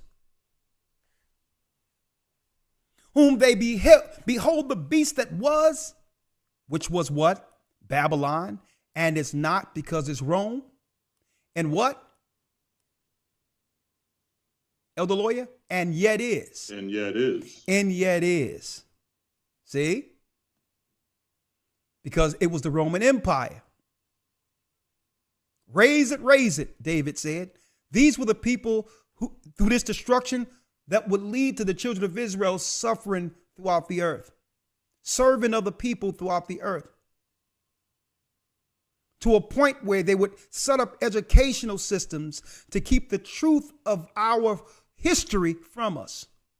The only history they would give us is Africa, intentionally, knowing that that's not our homeland. Our base, our homeland from whence we lost is Jerusalem. 9. And here is the mind. And here is the mind which hath wisdom. The 7 heads are 7 mountains on which the woman sitteth. That's Rome. And there are 7 kings. 5 are fallen, and 1 is, and the other is not yet come. And when he cometh, he must continue a short space. When it says kings, it's not speaking of men. It's speaking of empires. And it says 5 are fallen and 1 is. And the other is not yet come. It's speaking of America, which would become an extension of the 10 horns. America was made out of 3 of the 10 horns: France, Spain, and Great Britain. 3 of the original 10. And this empire must continue a short space. So they created the empire to one day, what? To one day to dissolve it. They understood that this empire would be utilized temporal until they get the technology to go out in space. Once they got that technology and have successfully demoralized the whole world, then they'll begin to do what? They would begin to dissolve the empire they created out of the 10 horns, America.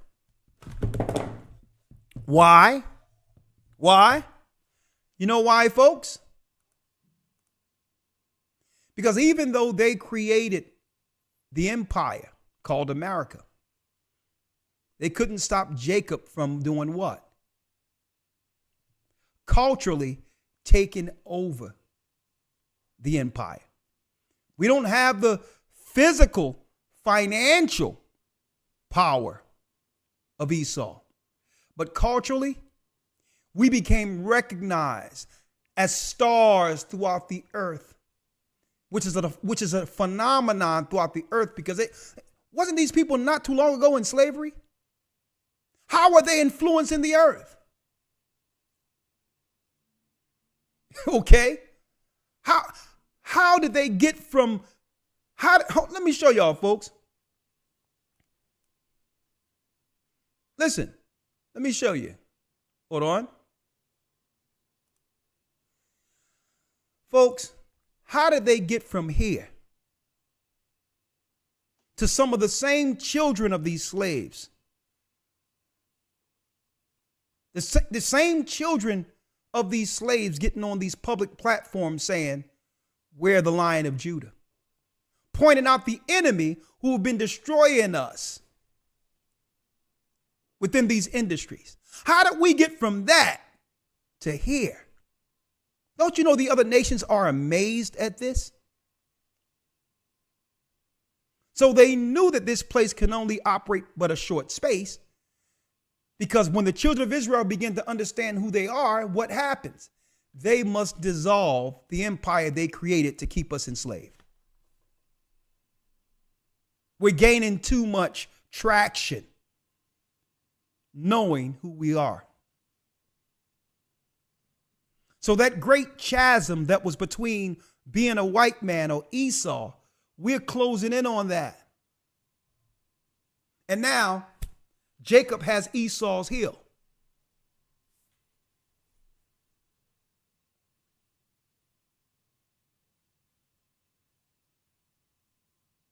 All right? And they make it clear. And I have to say this every time I show those slave pictures. We don't blame the white man for slavery, because that's taken away the power that should come only through recognizing a God who could do this to such a people. The white man isn't that powerful.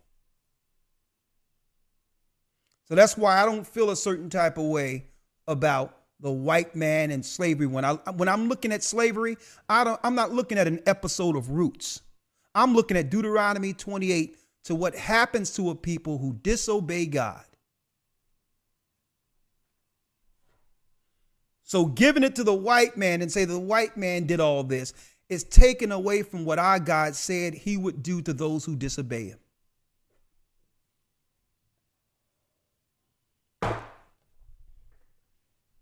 See, I'm not sitting here stuck on stupid white man. He's the boogeyman. He's the bad guy. That's ridiculous. You're taken away from God's prophecy. Esau was chosen to rule by default because either it's our people ruling or him, because we have the same blood and we struggle together with that same bloodline within our mother's belly, Rebecca. And if we fall from grace and go against that God who gave Moses the law, by default, Esau had to rule, because the rulership was between those two children in Genesis 25. See, that's why I don't look at it. Oh, the white man enslaved me. Oh, my God, woe is me. You giving him more credit than he should have. Okay. It wasn't through his power we were enslaved. We went through this for disobeying God.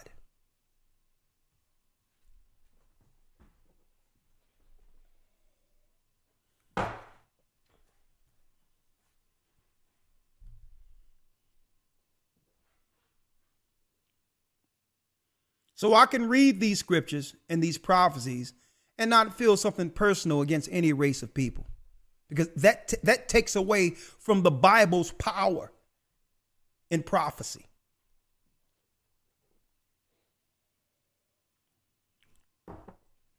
Right? Elder Lawyer, let's hit him. Let's go to the 11th verse. Yes, sir.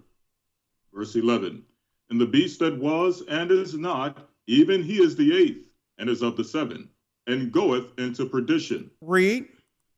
And the 10 horns which thou sawest are 10 kings, which have received no kingdom as of yet, but receive power as kings 1 hour with the beast. 1 hour with the beast. And you know what this is? You know what this is talking about, folks? The 10 horns which thou sawest are 10 kings. We know they're the 10 horns, or the European powers. which have received no kingdom as yet. You know why they haven't received the kingdom? Because when they brought us over here, America took Europe's shine. And we became the influencers when it comes to culture for the whole earth. You would have thought that we as a people would be following Europe, right? If America came last, shouldn't America be following Europe? How is it that Europeans in Europe are influenced by Americans? How is it that even Africa take their cues and culture on how to be? And we came over here separated from them. How is it they look at us to be guided through what's going on right now? So it says, but receive power as kings 1 hour with the beast. And the 10 horns which thou sawest are 10 kings which have received no kingdom as yet. You know why they haven't received any kingdom? Because America took Europe's shine. And that's what happens when you bring the children of Israel over into a land where we meet our brothers. And we are coming together indirectly, not knowing who we are. And now it's emanating throughout all cultures that something is going on in this place that's different than any other place in the earth. See? So we took Europe's shine. And they've always resented that. How can we set up a new place called America for white people, and now black people are being celebrated all over the earth? Right?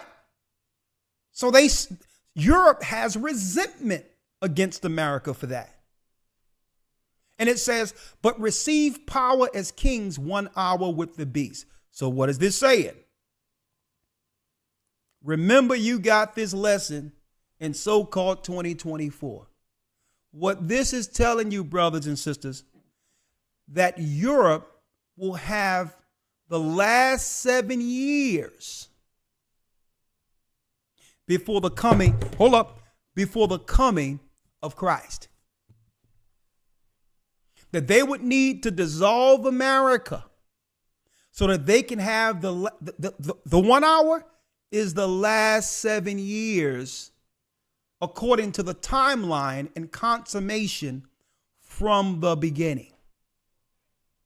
That before it's over, all governments must be dissolved so that the power could go back to Rome.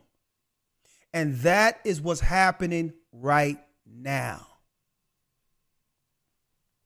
They must take away America. So by default, the financial systems, the government systems that would rule all the world and all that, it comes directly from the hub that created these colonies, Rome. And that's what's going on right now. They are dissolving the corporation.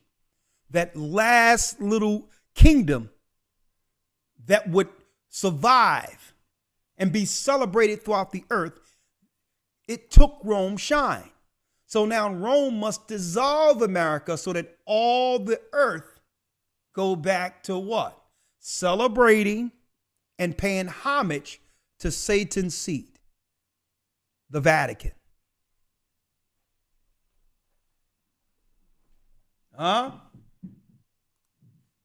Let's read it. Let's go, other lawyer.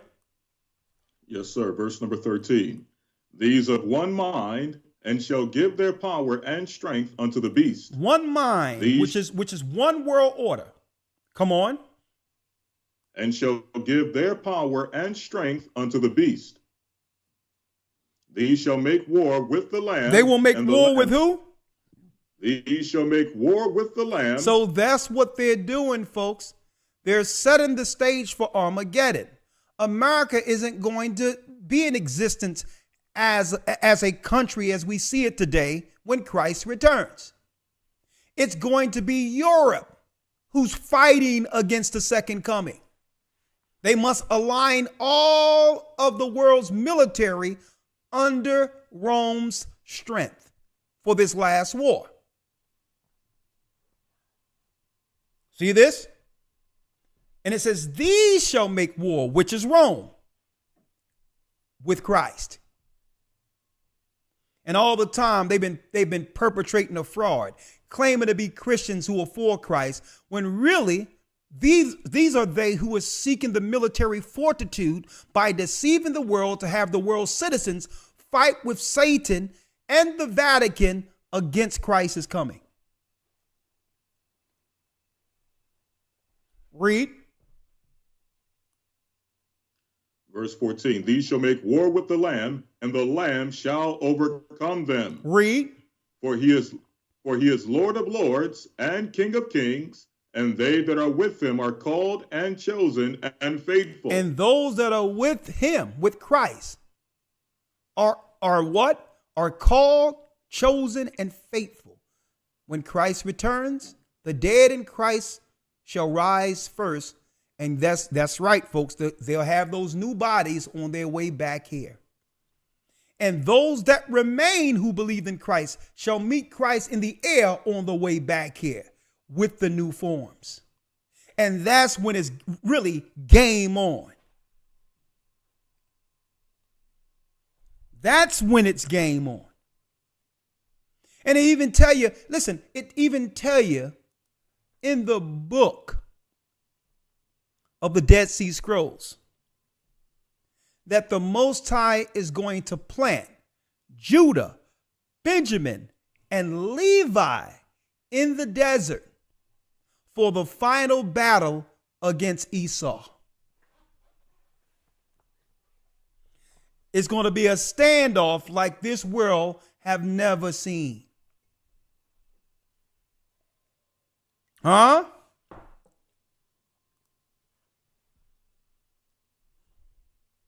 Read.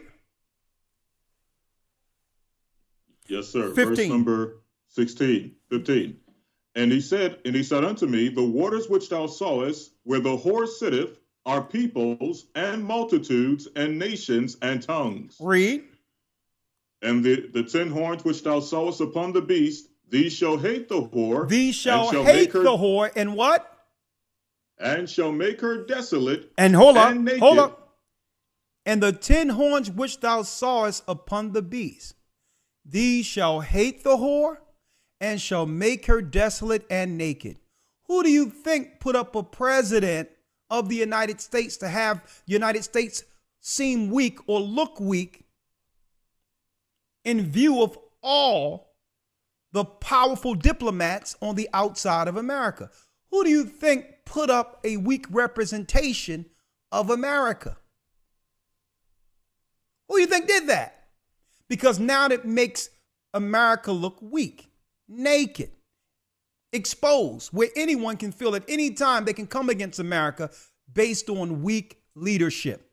It was Rome and all of them who put up weak leadership in America, because that was signaling to all the other countries she can be had now. See? She can be had now. Right? Let's put up a weak-looking president who fall down steps, who trips and fall all over the place, who push legislation where there are powerful men who once helped the earth help America take down every nation of the earth in their military, that the same leader would tell their strong men who once defended the country that they're only empowered if their men put on dresses. This is how you politically expose a country and make it naked before the world. While every other country is building up their armies for the war, in the Western world, America in particular, they're telling men to put on dresses.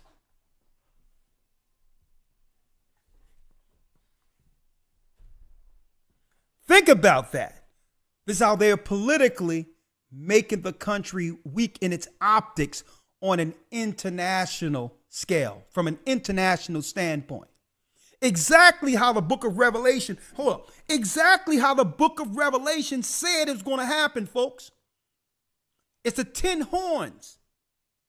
It's Europe intentionally showing America as weak as it is as it has ever been. They could have allowed anybody to be in position, folks. They wanted the weakest representation. See? They wanted the weakest representation intentionally. So they'll have a so-called leader in place, empowering women in all political positions, teaching the boys to put on dresses, having a political campaign where you're standing on having a woman, giving the woman the right to get rid of her own children.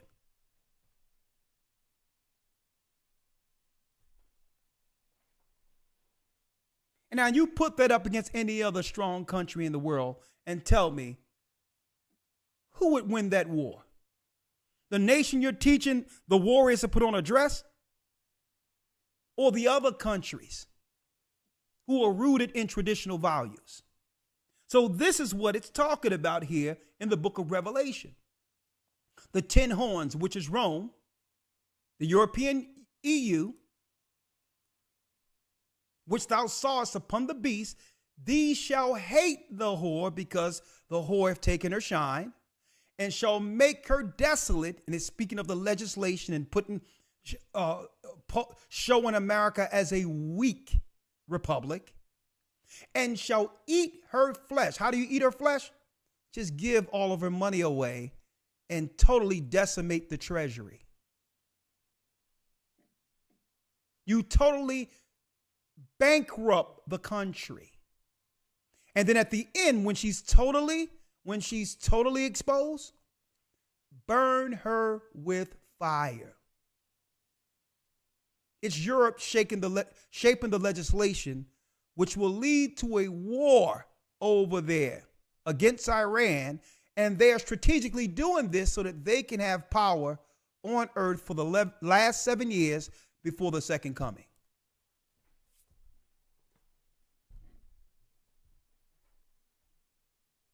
And folks, listen to this, folks. If you in Christ and walking straight, you don't have to worry about none of this.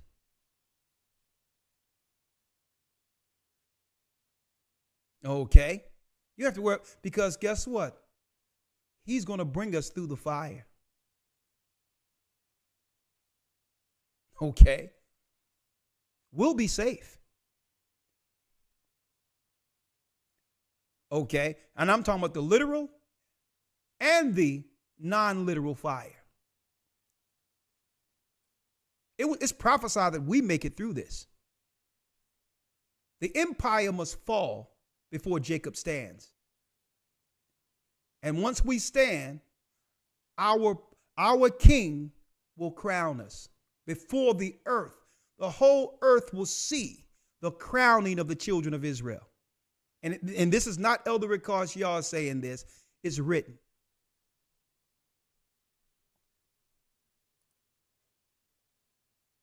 Read the 17th verse. Yes, sir. For God hath put it in their hearts to fulfill his will. So who did this? Hold up, Elder Lawyer. Who did this? For God hath put it in their hearts to fulfill his will. So our God have put the idea in them to do exactly what they're doing, because what they're doing is weakening themselves. They are operating out of their mind and have cultivated what? Political suicide.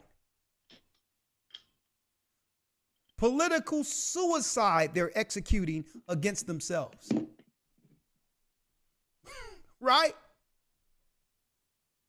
Because if you take out America, then what you're doing all in of itself is you're taking any hope that even the Gentiles had in this world off the table. The only reason, Elder Lawyer, the only reason the Gentiles are down with them is because he gave them an opportunity to get a piece of the pie called America. Mm-hmm. But if you destroy America by dismantling it, now you lose all allies, which is political suicide. And our God have put that into their minds. They're so power crazed and so envious of our people, they'll self-destruct. Mm-hmm.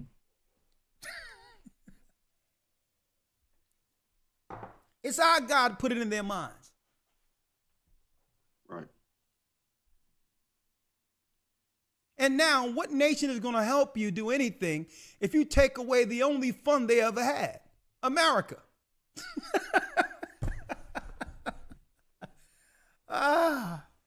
Boy, let me tell you, there's no God like the God of Israel.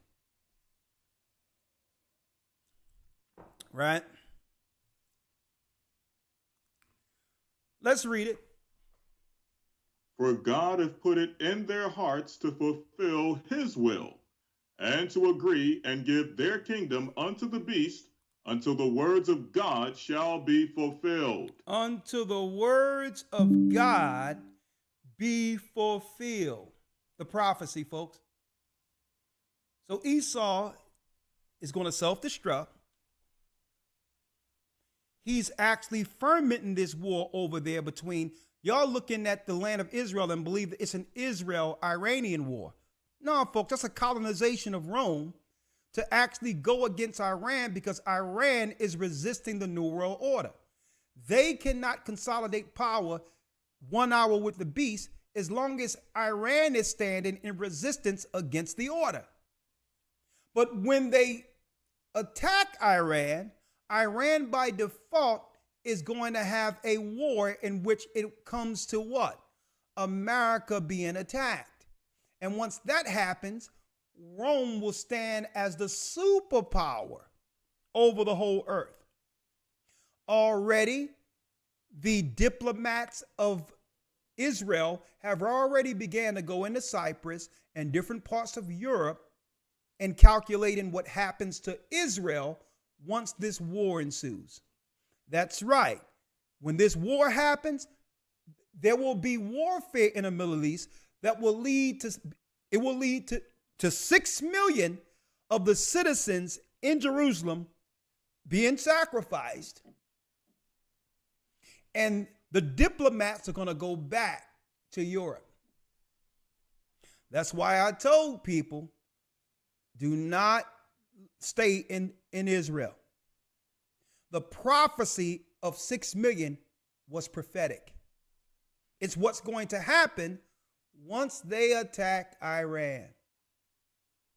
And then once that happens, all the diplomats are going to take all their power. They've already started going back into Cyprus and different parts of Europe in preparation for what's about to go down. Now, if you want to get into the chronological breakdown, of course, I got my charts. I have everything. Secrets of the Times in this academy. Huh? Let's go. And give what? And give their kingdom unto the beast, until the words of God shall be fulfilled. Read. So it's still our God's plan for all of this, folks. So it behooves everyone everywhere to get on the program up with that God who gave Moses the law. Okay?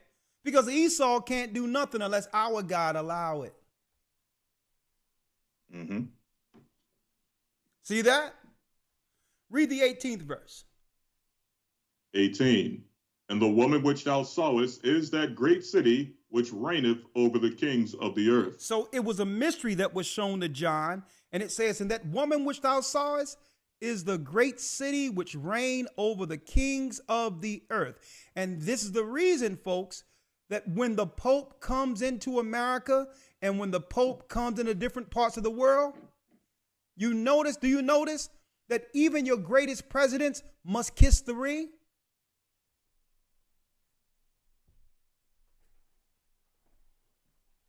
Huh? Folks, this is way more deeper than the Rothschilds. This is more deeper than people talking about the Jews who control and all these other things. This is way deeper than that, because what you're looking at is tentacles out of the beast. But still, what you're ignoring is the spiritual aspect of the Vatican, from whence all of these factions and tentacles gain strength.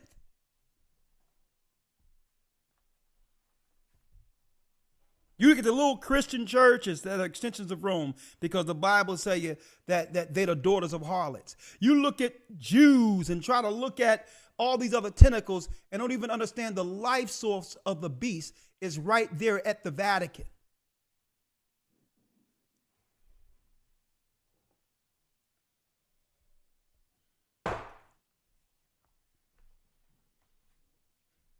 Huh?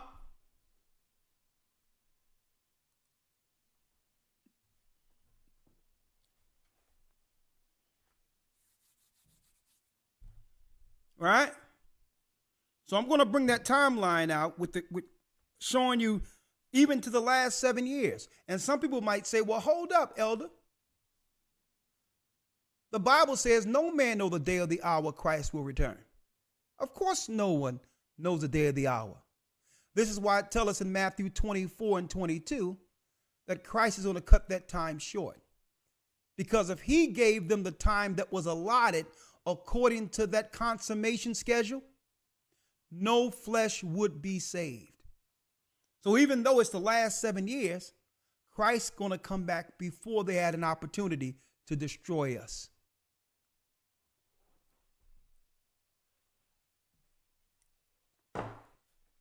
Huh?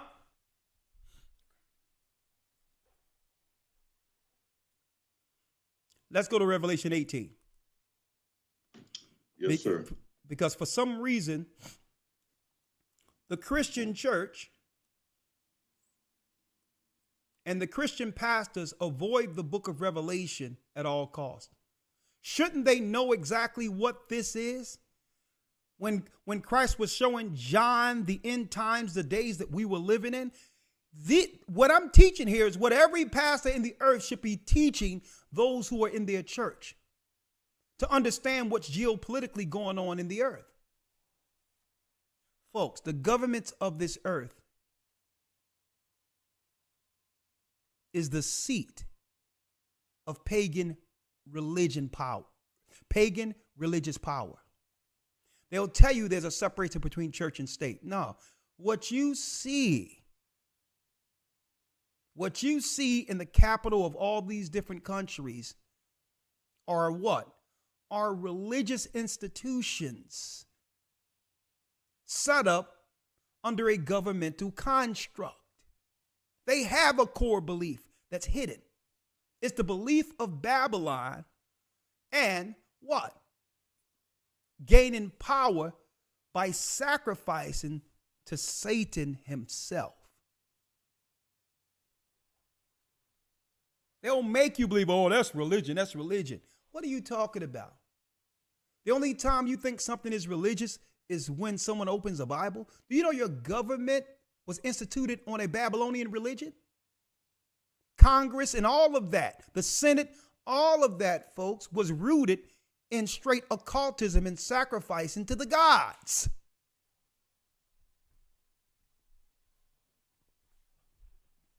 I haven't heard one dude, the grifter running around stealing money from our people, talking about how religion is so bad. And every time you look, he's talking about the Orishas. And no one is even calling this guy to the carpet and saying, don't you know when you pour libations and to the ancestors and all that garbage that's rooted in a satanic religion? No one is even holding this guy to task. And I keep pointing this out because it doesn't show something that's wrong with him. Everybody knows something is wrong with that. The dude is riddled with demons. But it's more so showing what's wrong with our people who's accepting this grifter as someone with any understanding or intelligence. That's more an indictment on our people than it is on him.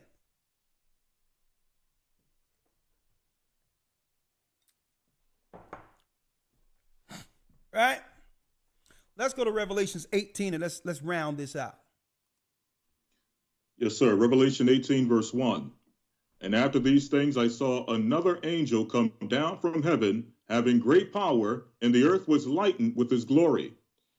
And he cried mightily with a strong voice, saying, Babylon the great is fallen, and has become the habitation of devils, and the hold of every foul spirit, and a cage of every unclean and hateful bird. Now look at that.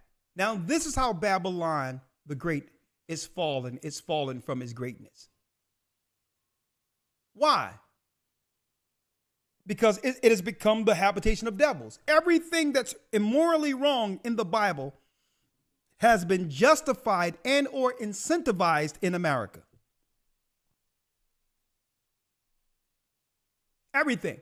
You can't even watch a production without them pushing some level of perversion or sin.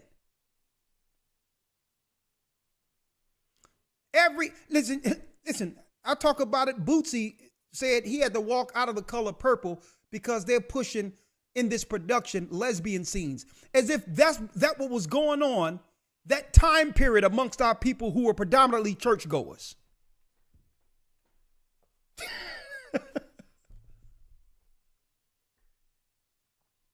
And hey, folks, this is how they destroy in America. By pushing immorality. So you don't need a gun. You don't need a standing army to destroy your people. Okay? Pushing immorality, demonology, witchcraft, sorcery. That's how you take down a country. By demoralizing its citizens. And he cried mightily with a strong voice, saying, Babylon the great is fallen, and become the habitation of devils, and the hold of every foul spirit, and a cage of every unclean and hateful bird. And that hateful bird are the fallen cherubim and seraphim, fallen angels. Read. It's muted, Elder Lawyer. Yes, sir.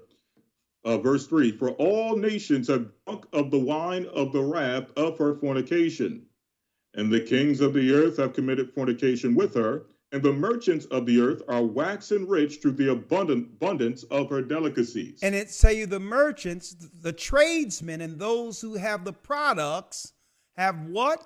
The merchants of the earth are waxed rich through the abundance of her delicacies.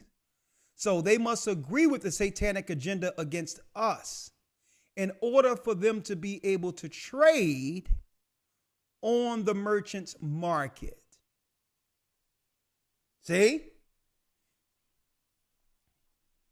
And why do you think, folks, they sanction Iran? Folks, let me tell you, I don't be missing nothing when I see these interviews amongst the high diplomats of the earth. Don't forget they talked about sanctioning Iran when Mahmoud Ahmadinejad came. They went to Iran to interview him. And he said, listen, you all have a lot of nerve trying to judge how we deal with our citizenry. When our citizenry, there's no homeless here. We treat our people better than you treat your own people. And on top of that, this is what Mahmoud Ahmadinejad said. Y'all still haven't reckoned your sin against the people who were enslaved in your country. You still haven't reckoned that. And you've become the moral high ground to tell us what to do with our people. We don't allow our veterans and those of the military to become homeless.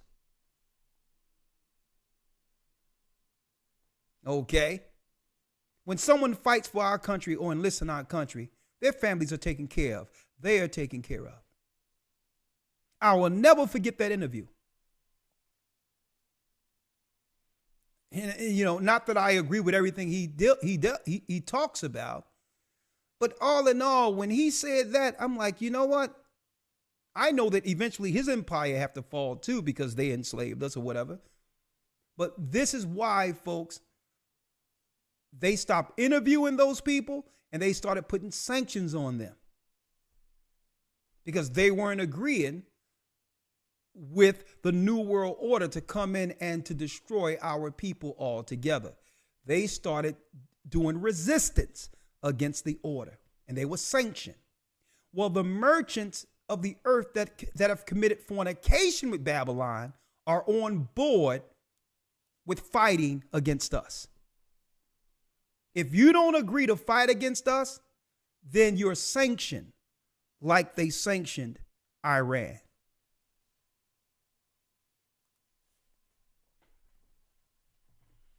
His name was Mahmoud Ahmadinejad. They went, and it was about over 10 years ago, they went into Iran. This was 2010 about, and did an interview with him. And he said, you still haven't reckoned what y'all did to your own citizens who were slaves in your own country. And you're going to tell us how to rule in our country?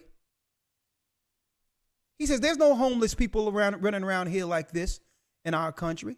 There's no veterans who have fought for their country and fought for this proud country who's living homeless on the streets.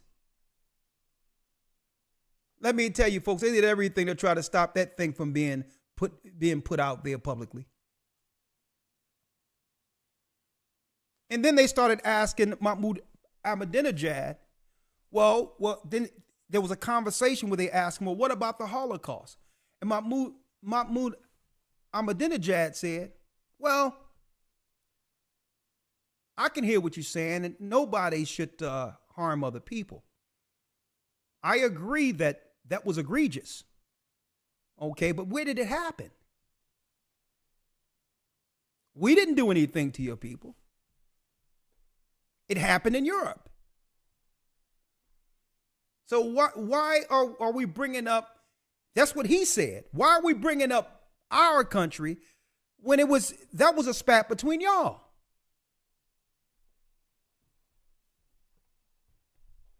See? And not that I agree with everything he said, but he did make some points. How can you become the moral watchdog over the world with all the problems the whole world is witnessing within your own country? Right? Let's read the third verse. Yes, sir. Verse number 3. For all nations have drunk of the wine of the wrath of her fornication, and the kings of the earth have committed fornication with her.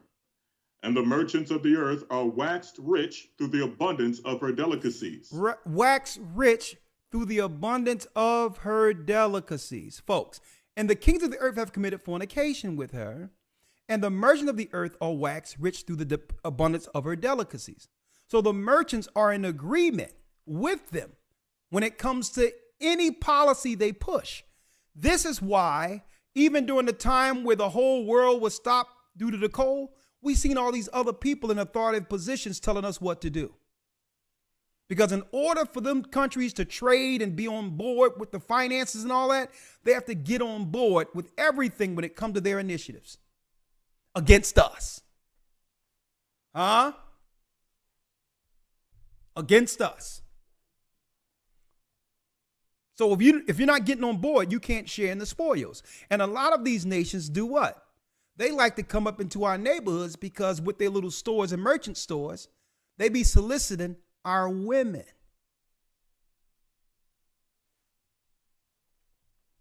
The cat's been out of the bag for a long time, folks. Right?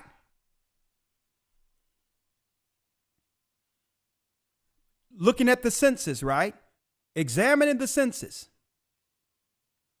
There's 200,000 children that are born within our community, the black community, that isn't fostered or fathered by black men.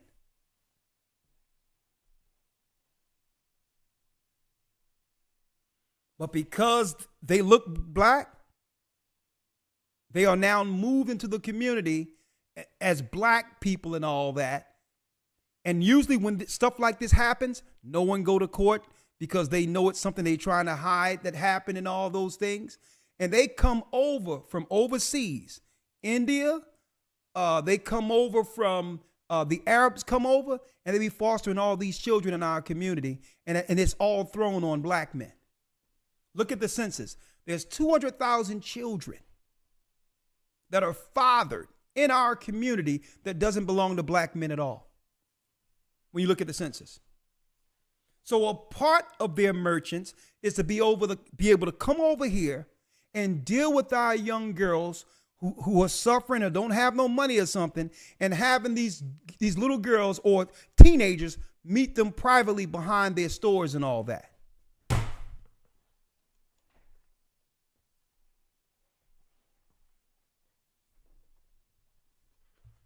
Look at the census numbers, folks. And at the end of the day, we're being blamed for all of this when the numbers don't pan out. But what numbers they're trying to hide is the fact that there's an agreement when they come over here that our people, our women, are open game for them.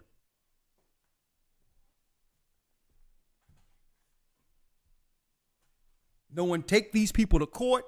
No one say anything. And sometimes there's a situation where you don't say anything and you get in a relationship with someone else, and it'll be a black man raising that child.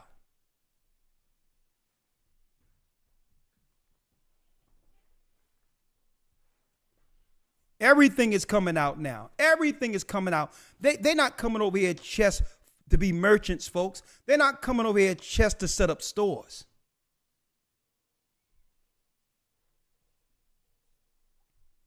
Let's read it. The 4th verse. Yes, sir. And I heard another voice from heaven saying, Come out of her, my people, that ye be not partakers of her sins, and that ye receive not of her plagues. So it says, come out of her, my people. The first step in all of this is to separate ourselves from the ideology of America, from the spirit of America, and also begin to follow the law. But eventually, we're going to have to leave altogether. And the overall signal for that time is when all these nations they use to operate against us, when they begin to take their passports and go back to their own homelands. That means that they got tipped off by their embassy that something is about to happen in America. See, Jeremiah tell you these nations are going to pack up and begin to go into their own countries. Well, how would that happen? Well, before war, all the diplomats get together and there's a recall of their citizens. So when you see that, guess what? When they're on a plane, we're on a plane.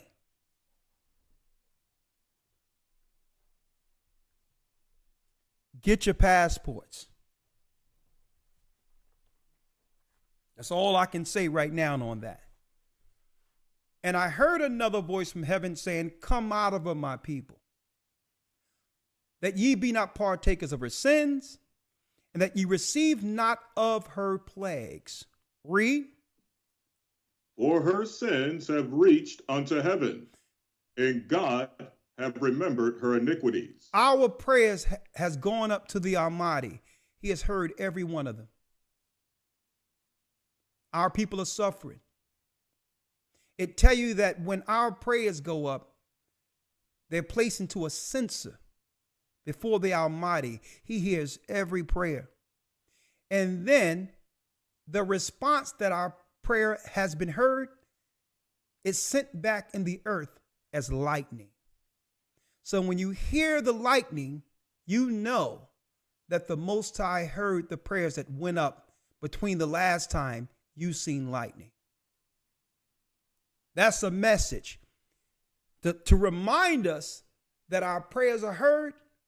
It tell you in the book of Revelation, he sends lightning. As long as you see lightning in the earth anywhere, know that your prayers have been heard. right? For her sins have reached into heaven, and God have remembered her sins. Because Esau, the Vatican, they went beyond what the prophecy said was allowed for them to do against us. They were never supposed, as governments, they were never supposed to treat us like they treated us. And the Most High remember that. And that's why I tell brothers and sisters, never seek vengeance against anyone, because you're getting in the way of the Most High's judgment. Who can judge those who have did things against us better than our God? Greater than our God. So if you take the judgment in your hands, you know what you're doing? You're getting in the way of the judgment that should come on them by our God.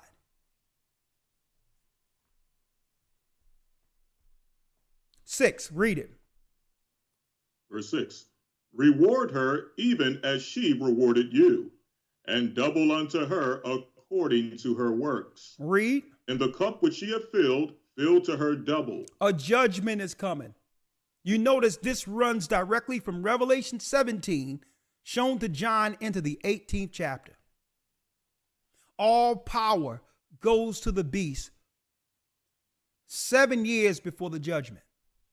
That 1 hour is 7 years. It's a space of 7 years. And then the Most High is warning what's going to happen to that one little country that was made in such a short space. That a judgment is coming on her, because America is the place that they pillaged, destroyed, ravished, utterly decimated our people. And on top of that, they have made us the face of everything immoral, when they're the great whore that sitteth on many waters. They have made our people the face of everything that's evil. When the Bible identified the scarlet whore that sit on many waters, that comes directly out of Europe. Our people aren't perfect, but guess what? We could never even think of doing the evil that have come through that particular area called the Vatican. So now they've made our people, God's people, the face of immorality. They know our people are suffering and is looking to do anything just to put food on the table. So they'll go find a sister who's suffering in the ghetto and put a red wig on her and call her Sexy Red so that she can destroy and demoralize more women. As if that's the example of who our women are. They'll put a wig and a dress on Billy Porter and present him as the example of masculinity.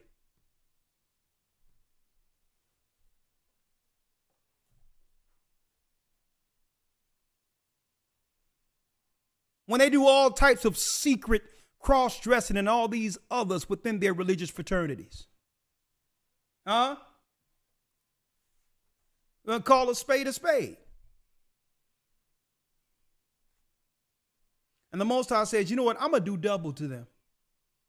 They're the evil and wicked, but yet, let me tell you, they chop at the bit of showing our people immoral before the world. And you know why? Because they know we are the people of the law. They know we're the Israelites. So they relish when they get an opportunity to show us sinful, evil, and or immoral.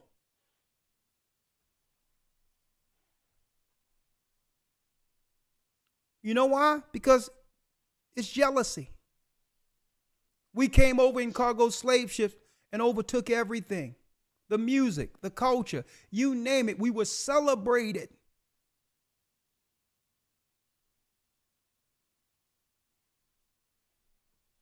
So they can't let us go out like that. They can't let us go out with honor. So every opportunity to show dishonor amongst our people in particular, they'll do it. 7th verse. How much? How much she hath glorified herself and lived deliciously, so much torment and sorrow give her. Come on. For she saith in her heart, I sit a queen. I sit a queen, and I know no widow. She sit as a queen. You know the Statue of Liberty. I sit as a queen. Liberty. We welcome all of those who want to come over here and take a turn on the children of Israel. As soon as they come over, folks, these people outside of working for these other people, working in the areas for the people who live in the suburbs, when they come over, they throw them in a pool against our people who's already cramped in these inner cities so that they can have their way with our people. So she say, I sit as a queen, the Statue of Liberty, and am no widow. Come on. And shall see no sorrow. So now through her pride, she believed that she'll stand forever. But this is what God showed John on the Isle of Patmos. 8. Therefore shall her plagues come in one day, death and mourning and famine, and she shall be utterly burnt with fire. It's coming. Read. For strong is the Lord God who judgeth her. For strong is the Lord God who judgeth her. Now, for those who were here for Revelation 17, we know that Rome, or the 10 horns, is behind the programming that will lead to this in particular. Making America weak so that she's open for war. And when the war happens, all power goes back to the 10 horns, which is Europe, for the last 7 years. So they strategically began to do what? Dismantle America by also doing what? Putting a disruption within the culture of America. So they had to do what? They had to dumb down the music. They have to dumb down anything that strengthened our people, that gave our people honor or glory beyond all of the other empires.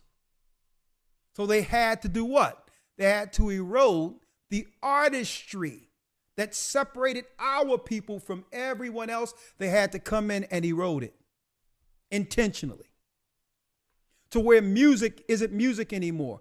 Culture isn't culture anymore, right? Because what? Through the music, throughout time, folks, believe it or not, that gave us good PR throughout the earth. That gave us good PR. Our music, our talent, how cultured we were. Only a God and God's people can show forth so many gifts. So they had to get in and erode it.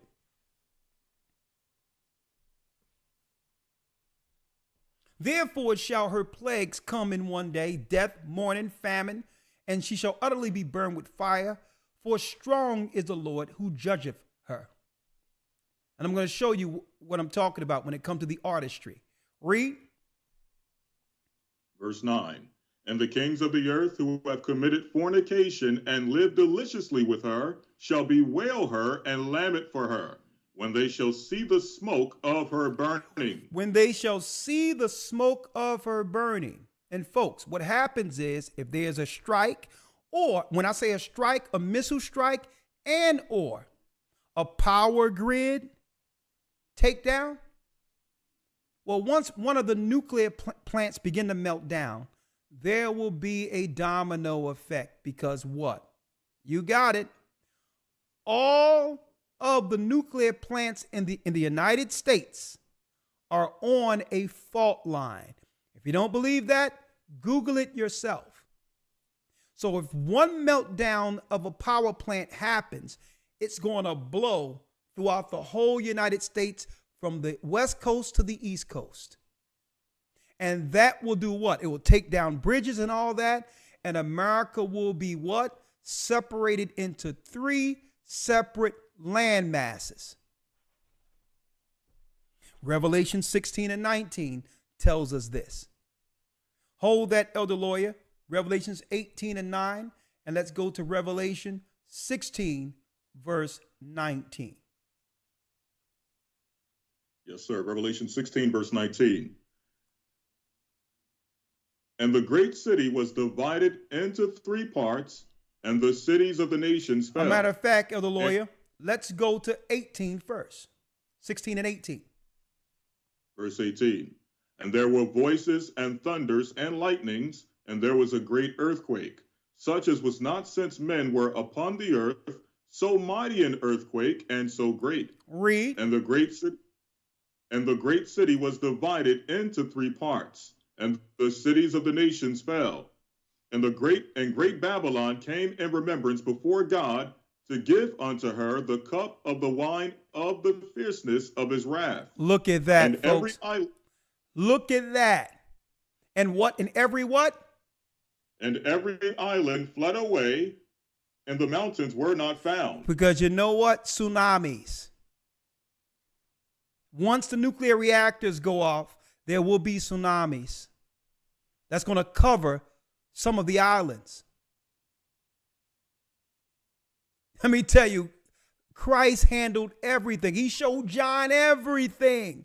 This is how eventually the Most High free the children of Israel who's bound, who's been enslaved. The judgment of God shown to John on the Isle of Patmos.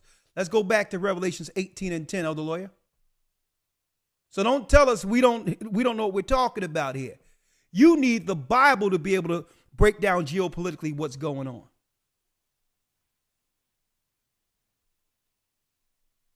Read the 10th verse. 10. Standing afar off for the fear of her torment, saying, Alas, alas, that great city Babylon, the mighty city, for in 1 hour is thy judgment come. For in 1 hour is thy judgment come. Now, folks, even after this, believe it or not, they'll still be traveling and all that to some degree. But the whole world at this time is going to be on permanent martial law. Permanent martial law. And it's deep that they don't hide anything, elder lawyer. During our Patreon yesterday, make sure y'all join Patreon. There's a lot of conversations we have there. A brother pointed this out to me, elder lawyer, that when you drive, there's a mall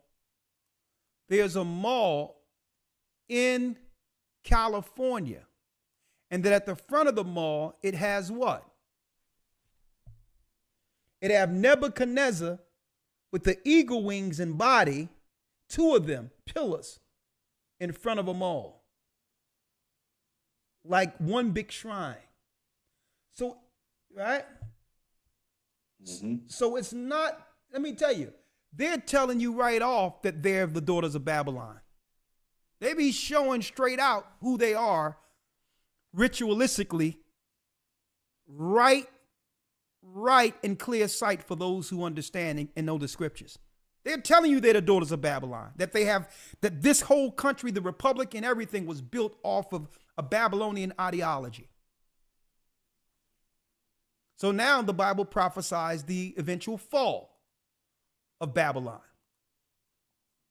and or her daughter. In 1 hour is thy judgment come. 11, elder lawyer. And the merchants of the earth shall weep and mourn over her, for no man buyeth her merchandise anymore. Now, why are the other nations mourning over the fall of Babylon? Because this is where they come into America to trick. This is where they come over and do the things to our people within our inner cities that they're not allowed to do in their countries.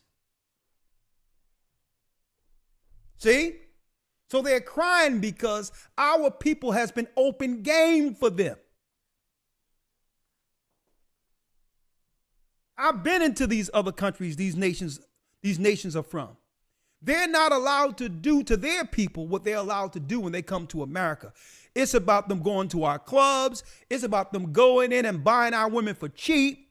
It's about doing all types of stuff. And I'm not even talking about the letter people amongst these nations who come over here in our communities. That's a whole nother deal.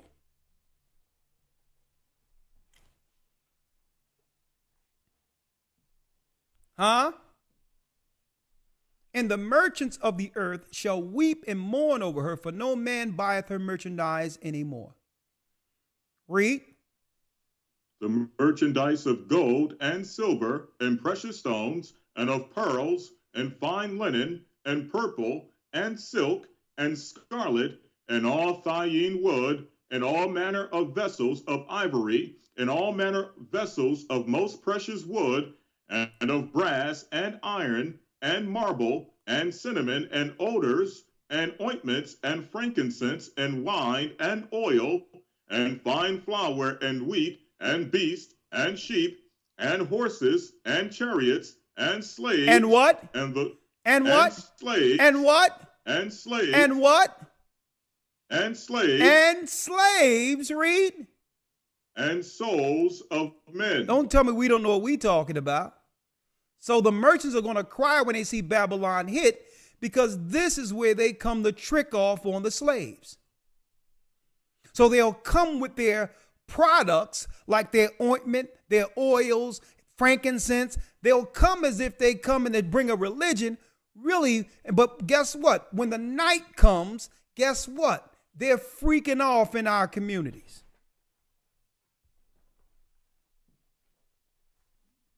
Huh? So now the fun is over.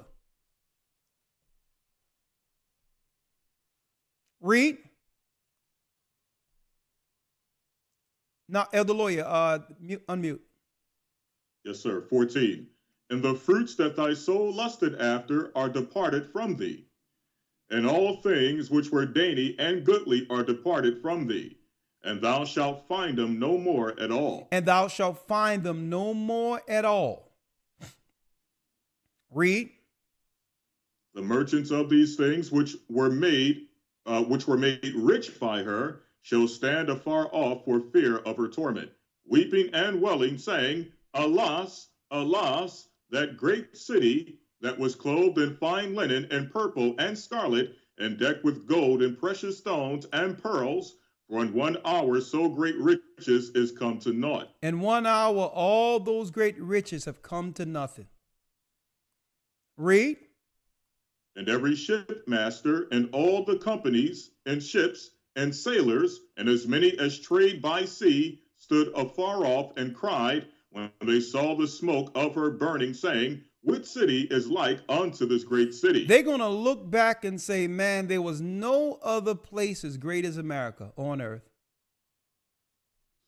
Read. And they cast dust on their heads and cried, weeping and wailing, saying, Alas, alas, that great city, wherein were made rich all that had ships in the sea by reason of her costliness. For in 1 hour is she made desolate. Read. Rejoice over her, thou heaven, and ye holy apostles and prophets, for God hath avenged you on her. Look at that. The judgment of the people who have enslaved the children of Israel and the countries who have built their markets on our what? On our backs. Rejoice over her, thou heavens. The angels will rejoice. And ye holy apostles and prophets, for God have avenged you on her. Tell me we're not the children of Israel. Tell me we weren't the prophets. Read. And a mighty angel took up a stone like a great millstone and cast it into the sea, saying, Thus with violence shall that great city Babylon be thrown down, and shall be found no more at all. No more empire. The whole empire, the corporation will be dissolved. Read. And the voice of harpers and musicians. And what, Elder Lawyer? And musicians. And musicians. You notice that? It's the culture that made America more distinct than any other country on earth. Because why?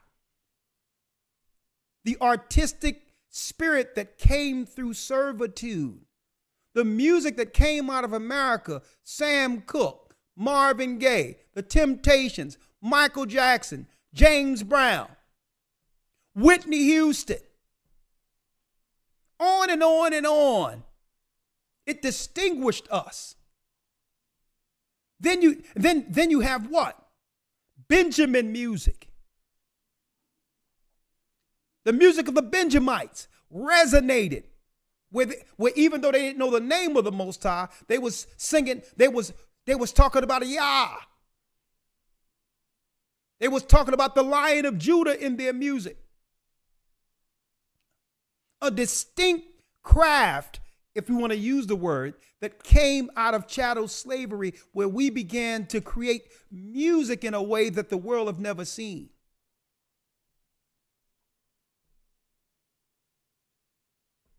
And the voice of the harpers and musicians and of pipers and trumpeters, read, shall be heard no more at all in thee. Read. And no craftsman of whatsoever craft he be shall be found any more in thee. And the sound of a millstone shall be heard no more at all in thee. And the light of a candle shall shine no more at all in thee. And the voice of the bridegroom and of the bride shall be heard no more at all in thee. Now you notice it's talking about the end of people getting married. You notice this is where we are right now, that they have destroyed even the thought and hopes of a man living his whole life with a wife and children. They've even destroyed the dream of having a family.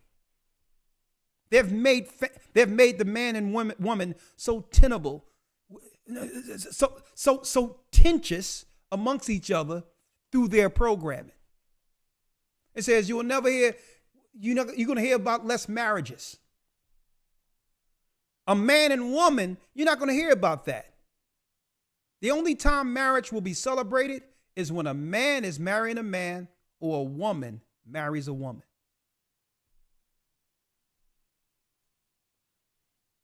Read. For thy merchants were the great men of the earth. For by thy sorceries were all nations deceived. By thy what? For by thy sorceries were all nations deceived. By thy sorceries were all nations deceived. And when your merchants came over here to trade and to sell us stuff, folks, they came with a religion. These are sorcerers. These are idolaters. And they were sent here by the sorcerer of all sorcerers, the Pope. That's why people don't know up from down, left or right, and don't even realize it's because of the witchcraft and the sorcery that's aimed towards our people continually in the hood. But at this point, that spell will be broken. The reality will come into light. Guess what? There will be no phones to look at. There will be no pastimes to actually distract us from this reality. And the whole world, our people in particular, will eventually have to deal with what is.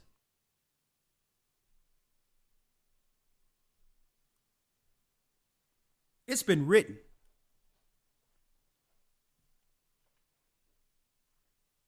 For by thy sorceries were all nations deceived. Elder Lloyd, that's ended here. 24. And in her were found the blood of prophets and of saints and of all that were slain upon the earth. So it is written, and so it shall be done. We held it hard. We held it hard, brothers and sisters, with y'all holding that line well over 3,278. And brothers and sisters, I thank you for all you do to support this work. Do whatever you can, folks. Do whatever you can to mark the day this lesson came out. And I would suggest up until this date, if you have some type of downloader that you can hold on to this lesson separate from it being here, put this on your device, put this on something that you can save and reflect back to this particular lesson. I've quantified through the Spirit of the Almighty, through the Spirit of Christ today, everything that have happened, how David talked about this time, who will be behind taking us down, and how it was shown to John on what? On the Isle of Patmos by Christ himself, exactly what we're living through right now. We were here before America became the United States of America, and we'll be here well after it's dissolved. We're the children of Israel, and we're back. With that, this concludes this lesson. If you want to support the work, we have Cash App and others, as you can see right here, $ GOCC 144 donate. If you don't have Cash App, that's okay. Go to gatheringofchrist.org. There's other ways you can help support and push this work you've witnessed today. Also, tomorrow begins a brand new academy. We're going into this like you've never seen before. Here's your opportunity to get in while we're still dealing with enrollments, okay? Go to historytimes.org. You don't want to miss the opening of week 1 for what? A 3-month epic lineup for teachings, okay? And also, we're in the preparation phase for all of our people. So during the breaks, you will be having insight on how to prepare. So when we go from one segment to the next, there'll be clips put up before you to teach you to do something you didn't know how to do otherwise. Tomorrow, we had Malak do a video where it will show you if you're any place by yourself, someplace, and you need to be able to warm yourself or cook some food or whatever, guess what? Preparation on how to make a fire will be a part of the segments that we have in our lessons tomorrow between segments, okay?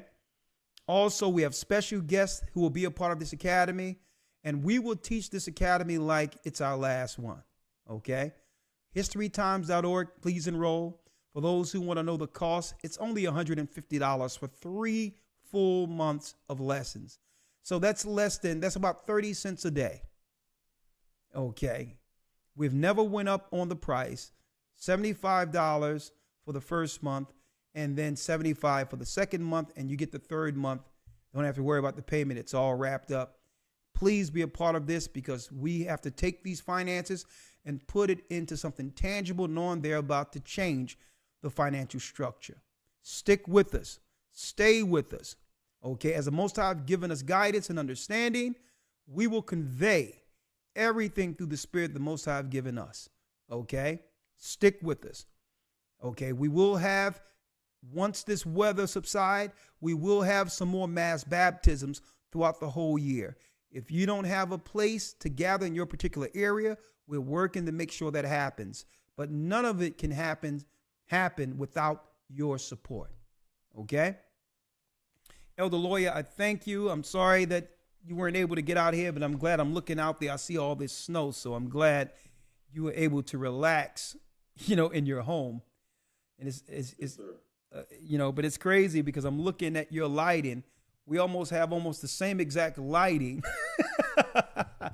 So it seems like you're still right next to me, my brother. All right? Absolutely. So you ready for tomorrow, young man? Yes, sir. Yes, indeed. All right. Can't wait. All right. Let's get it. Let's get it. Let's get it. Hebrew and Bible Academy. That's right. The creation of the universe. And also, while I'm dealing with the creation of the universe, I'm going to go into tomorrow the satanic plan that comes with the East Indians' flat earth. A lot of people don't know that doesn't come from the Bible at all. They'll lie and say, there's many scriptures in the Bible say the flat earth. They're liars. They'll say in the book of Enoch it says flat earth. Nowhere in the Bible does it say that. The flat earth is an East Indian creation. It's the dome of Dwarka, where Satan took refuge during the flood. There was a dome in the water of East Indian, one of the seas. And you can look up Dwarka right now if you would like. And you will see the ruins under the waters where they say a dome cased and held the gods. That's your flat earth. They were just telling everyone that the world is ready to receive the ancient pre-flood religion. Satanist, where the gods held themselves. So those who understand the East Indian religion and how they're moving that to the forefront, because that was the original religion pre-flood with the sons of Cain and the daughters of Cain, they're really introducing to the occult that Satan has now been introduced as the God of this world. It have nothing to do with the shape of the earth. It have everything to do with the flat surface and the dome where Satan and the gods took refuge. Be there tomorrow. Shalom. Shalom. You know what, other lawyer? This is how we're going to end this thing. We're going to end this on an upbeat because Israel is almost free. Huh? The Arabs and Africans told us. Y'all know what it is. Shalom, other lawyer. Yes, sir. Shalom.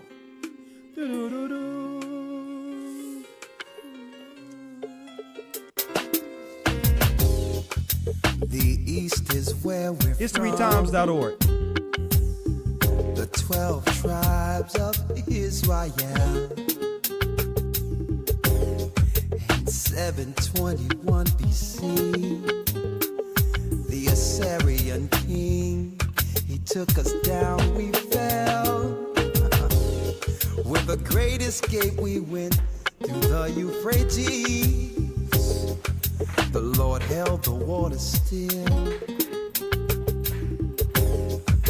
To a land where no mankind dwelt, we went. The 12 tribes of Israel. That's who we be, Manasseh, the Cubans, Ephraim from Puerto Rico, and Bali from the Isles of Hawaii. The Lord is calling back Israel. Zebulon from Panama, Gad, the North American Indians, Simeon, the Dominicans. AHAYAH's gathering Israel. The Arabs and Africans told us. At gunpoint. Together our wives and children then sold us. In the belly of these great ships we traveled in fear. By the rivers of Babylon we found our brothers here. AHAYAH gathered us. In Colombia, Reuben from Australia, Issachar, the Mexicans. AHAYAH's gathering Israel. Judah, the Negroes, Benjamin, the West Indians, Levi, the Haitians. AHAYAH's gathering Israel.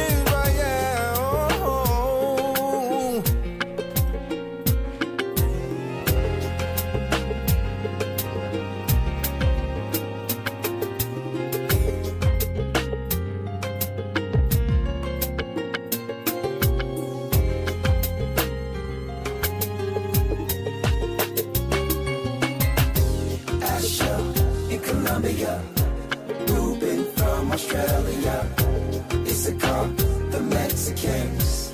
That's who we be, Judah, the Negroes, Benjamin, the West Indians, Levi, the Haitians, Manasseh, the Cubans, Ephraim from Puerto Rico, and Bali from the Isles of Hawaii. The Lord is calling back Israel. Zebulon from Panama, Gad, the North American Indians, Simeon, the Dominicans.